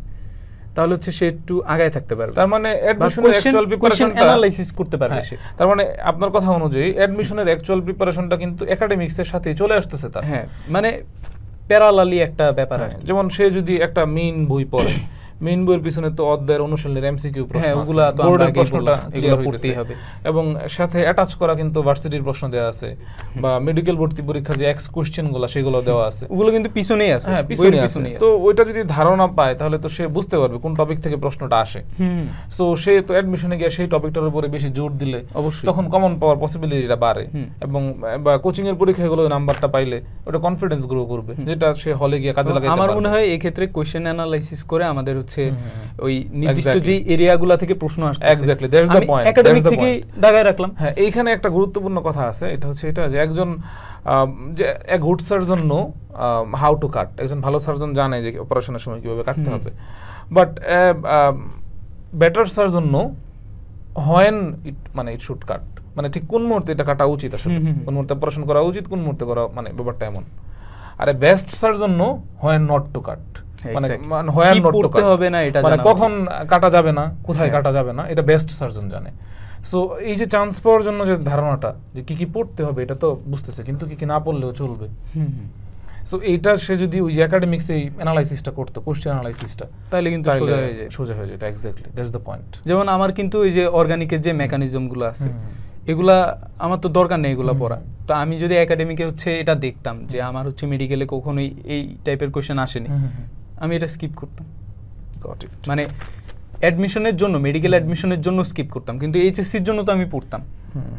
তো সেটাই আসলে কোশ্চেন অ্যানালাইসিস করলে আসলে বোঝা যায় যে কি টাইপের কোশ্চেন পরবর্তী বছরে আসবে। এবং আমি সবসময় বললাম যে আমি টপিক ওয়াইজ পড়তাম, তো এই টপিকগুলো আমি আসলে ওই কোশ্চেন অ্যানালাইসিস করে এরিয়া মার্ক করে করে হচ্ছে সিলেক্ট করছি। আপনি যদি এই মুহূর্তে এইচএসসি 25 ব্যাচের স্টুডেন্ট হইতেন তাহলে অ্যাকচুয়ালি কি করতেন আপনি? ওদের কিন্তু পরীক্ষার আর 30 দিনের মতো সময় আছে। তা আমি এখন হচ্ছে এইচএসসি ফোকাসে রাখতাম, আর অ্যাডমিশনের চিন্তা আমার মাথা থেকে একদমই সরাই ফেলতাম। মানে আমি শুধুমাত্রই আমার এইচএসসি নিয়ে চিন্তা করতাম, এবং অবশ্যই আমার অনুশীলনী কোশ্চেনগুলো আবারও করতাম আমি বোর্ড পরীক্ষার এমসিকিউ। হ্যাঁ অবশ্যই, কারণ এগুলো এমসিকিউতে হেল্প করবে, আর আমি সিকিউগুলো অবশ্যই গুরুত্ব সহকারে পড়তাম। এই মুহূর্তে এইচএসসি 26 ব্যাচ, ওদের অনেকের এয়ার চেঞ্জ পরীক্ষা হবে সামনে, বা দুই একটা কলেজে হয়ে গেছে। সো আপনি এয়ার চেঞ্জ পরীক্ষার ঠিক আগ মুহূর্তে বা শেষ মুহূর্তে থাকা অবস্থায় মানে কিভাবে প্রিপারেশন নিয়েছিলেন মেডিকেল ভর্তি পরীক্ষাকে টার্গেট রেখে, এবং একাডেমিক, কলেজ, বোর্ড মানে মেনটেন করে একসাথে? এই ক্ষেত্রেও আমি আসলে বারবার ওই অনুশীলনী কোশ্চেনের কথা বলবো, বিগত বছরের বোর্ড কোশ্চেনের কথা বলবো, এগুলোকে আমি বেশি প্রায়োরিটি দিছি। আর সত্যি কথা যেটা, কলেজের কোশ্চেনে বোর্ড কোশ্চেনগুলো একটু কম কমন পড়ে। আচ্ছা, তো সেক্ষেত্রে আমার আসলে আরেকটু ডিপে পড়া উচিত। আচ্ছা, শুধুমাত্র বোর্ডের উপর নির্ভর করে আমার প্রিপারেশন নেওয়া উচিত না। আচ্ছা, আমার এখনই হচ্ছে ওই যেগুলো আমি রেগুলার বেসিসে পড়তেছিলাম, ভাইয়ারা হচ্ছে পড়াইতেছিল, তো ওগুলো আমি আবারও পড়ি, রিভিশন করতে থাকি। মেইন কথা হচ্ছে রিভিশন করা। আপনি তো স্টুডেন্ট পড়ান, আপনি দেখেন স্টুডেন্টরা হচ্ছে আপনি একটা চ্যাপ্টার পড়াইছেন 2 মাস না যেতে ওটা হচ্ছে ভুলে যায়। আমি আজকে 2 সপ্তাহ লাগে না, 3 দিন পরে জিজ্ঞেস করলে তখনও বলতে পারে না, এর কারণ হচ্ছে রিভিশন না দেয়। এক্স্যাক্টলি। তো রিভিশন খুবই ম্যাটার করে। আমি যেটা ফিল করছি আমার হচ্ছে রিভিশন আসলেই কম হইতো। তো আমি যে ভুলটা করছি, তো আমি হচ্ছে সবাইকে বলবো এটা যে বেশি বেশি রিভিশন দেয়া। একটা জিনিস মানে গড়তে অনেক কঠিন, তো আবার ওইটা হচ্ছে ভেঙে গেলে আবার গড়া আরো বেশি কঠিন। True indeed. সফলতার কোনো শর্টকাট ওয়ে আছে কিনা? অনেকে শর্টকাটে সফল হইতে চায়, শর্টকাটে চান্স পাইতে চায়। না, শর্টকাটে চান্স পাওয়া যায় না। অনেকে হচ্ছে আয়রনি করে অনেক কিছু বলে যে না পড়ে চান্স পাইছি। তারপর হচ্ছে ইঞ্জিনিয়ারিং প্রিপারেশন ছিল, গেছিলাম একটু ঘুরতে, চান্স পেয়ে গেছি, লাগাই দিছি, চান্স হয়ে গেছে, লাগাই দিছি 100টা এমসিকিউ আর এমন কি, তাই না? হ্যাঁ, অনেকে এরকম বলে। হ্যাঁ, কিন্তু আসলে রিয়েলিটি অনেক কঠিন। সফলতার আসলেই কোনো শর্টকাট নাই। তবে আমি যেগুলো পড়তেছি এগুলাই আসবে, এটা আমার আসলে একটা আগে থেকে নিজের ভিতর থাকা উচিত যে আমি যেগুলো পড়তেছি ওগুলাই আসবে, কারণ আমি ওই কোয়েশ্চেন অ্যানালাইসিস করতেছি। সো এইভাবে হচ্ছে আমরা একটা শর্টকাট না, কিন্তু এটাই মেইন নিয়ম, ওইটাকে আমি এভাবে হচ্ছে মানে ফলো করতে পারি, একটা নির্দিষ্ট গাইডলাইনকে ফলো করতে পারি, তাহলে হচ্ছে আমার শর্টকাট না, এটাই হচ্ছে মেইন কাট। কিন্তু যারা হচ্ছে এটা ফলো করে না তাদের জন্য এটা হচ্ছে একদম এক্সস্টেড হয়ে যায়, অনেক মনে হয় যে রাস্তা অনেক কঠিন, সেটা আর কি। রোহান, আপনি মাত্র মেডিকেলে চান্স পাইলেন, ফার্স্ট ইয়ারে ক্লাস শুরু করবেন কয়েকদিন পর। হ্যাঁ। সো আপনি এখনো মেডিকেলে ক্লাস শুরু করেন নাই? না। বাট আমি প্রশ্নটা আপনাকে করতেছি, 10 বছর পর আপনি নিজেকে কোন অবস্থানে দেখতে চান? 10 বছর পর হচ্ছে আমার 6 বছর পর হচ্ছে আমার এমবিবিএস ইনশাল্লাহ শেষ হবে, ইনশাল্লাহ। এবং হ্যাঁ, এরপরে হচ্ছে আমি ইচ্ছা আছে আমি বাইরের কান্ট্রিতে গিয়ে হচ্ছে ডিগ্রি নিয়ে আসা। তো সেক্ষেত্রে আমি দেখতে চাই যে এফসিপিএস করতে বা যে কোনো একটা ডিগ্রি নিতে তো 5 বছরের মতো সময় লাগে। 10 বছর করা যায় বিসিপিএস এর আন্ডারে। হ্যাঁ, তো 10 বছর পর আমি হচ্ছে ওই রকম ভাবে দেখতে চাই যে আমি বাইরের কান্ট্রি থেকে কিছু একটা করে আসতেছি। মানে আমার মেইন কথা হচ্ছে আমি দেশ থেকে এমআরসিপি বা এমআরসিএস, হ্যাঁ, ওই টাইপের এই ডিগ্রিগুলো নিয়ে আপনি দেশে আবার ব্যাক করবেন। হ্যাঁ, আমি একটা টাইমে দেশে আবার ব্যাক করব। মানে এমন না যে আমি হচ্ছে একদম বাইরের দেশে সেটেল হয়ে যাব, এরকম আমার কোনো চিন্তা ভাবনা নেই। আমার কথা হচ্ছে আমি আমার দেশের মানুষের, যেটা সত্যি কথা, প্রাইভেট মেডিকেলে পড়তে অনেক টাকা লাগে, সো সেই অনুযায়ী আমি কিন্তু একটা ভালো পরিমাণ ছাড় পাইছি। তো সেক্ষেত্রে আমি আমার দেশের মানুষের জন্যই কাজ করবো ইনশাল্লাহ। ইনশাল্লাহ। Thank you so much Rohan, আমরা একটা প্রাণবন্ত আড্ডা দিলাম। ওয়েলকাম। অ্যাকচুয়ালি এটা একদম দ্য প্রেপ টকই হয়েছে। আশা করি এখান থেকে জুনিয়ররা অনেক কিছু দেখবে, শিখবে, এবং তারা এখান থেকে আসলেই প্রেরণা পাবে এবং প্রস্তুতি নেওয়ার জন্য কি কি করা দরকার এটা বুঝতে পারবে। সো বায়োপার্ক প্রেপ টকে আপনি আসছেন, এই জন্য আমরা আপনার প্রতি কৃতজ্ঞ। আশা করি বায়োপার্কের সামনে যে কোনো কাজে আমরা আপনাকে পাবো। তো একদম বিদায়ের মুহূর্তে, মানে যাচ্ছি কিন্তু যাচ্ছি না, এই টাইপের বিদায়, ইনশাআল্লাহ আমাদের আবারও দেখা হবে। সো আপনার প্রিয় কোনো কবিতার লাইন, প্রিয় কোনো গান আপনি 2 লাইন অন্তত শোনাইতে পারেন আমাদের সবাইকে। প্রিয় কোনো কবিতা হতে পারে, প্রিয় কোনো গান হতে পারে। আচ্ছা, যেহেতু হচ্ছে রিসেন্টলি মা দিবস গেছে, তো আমার একটা প্রিয় গান আমি হচ্ছে গাইতেছি ইনশাআল্লাহ। তুমি নরম ফুলের গান, তুমি গরম ভাতের ভাব, তুমি অভিমানের চুপ, তুমি কান্না জমা মুখ, আমি তোমার ছায়ায় ছায়ায় থাকি মা, আমি তোমার চোখে তারায় বাঁচি মা।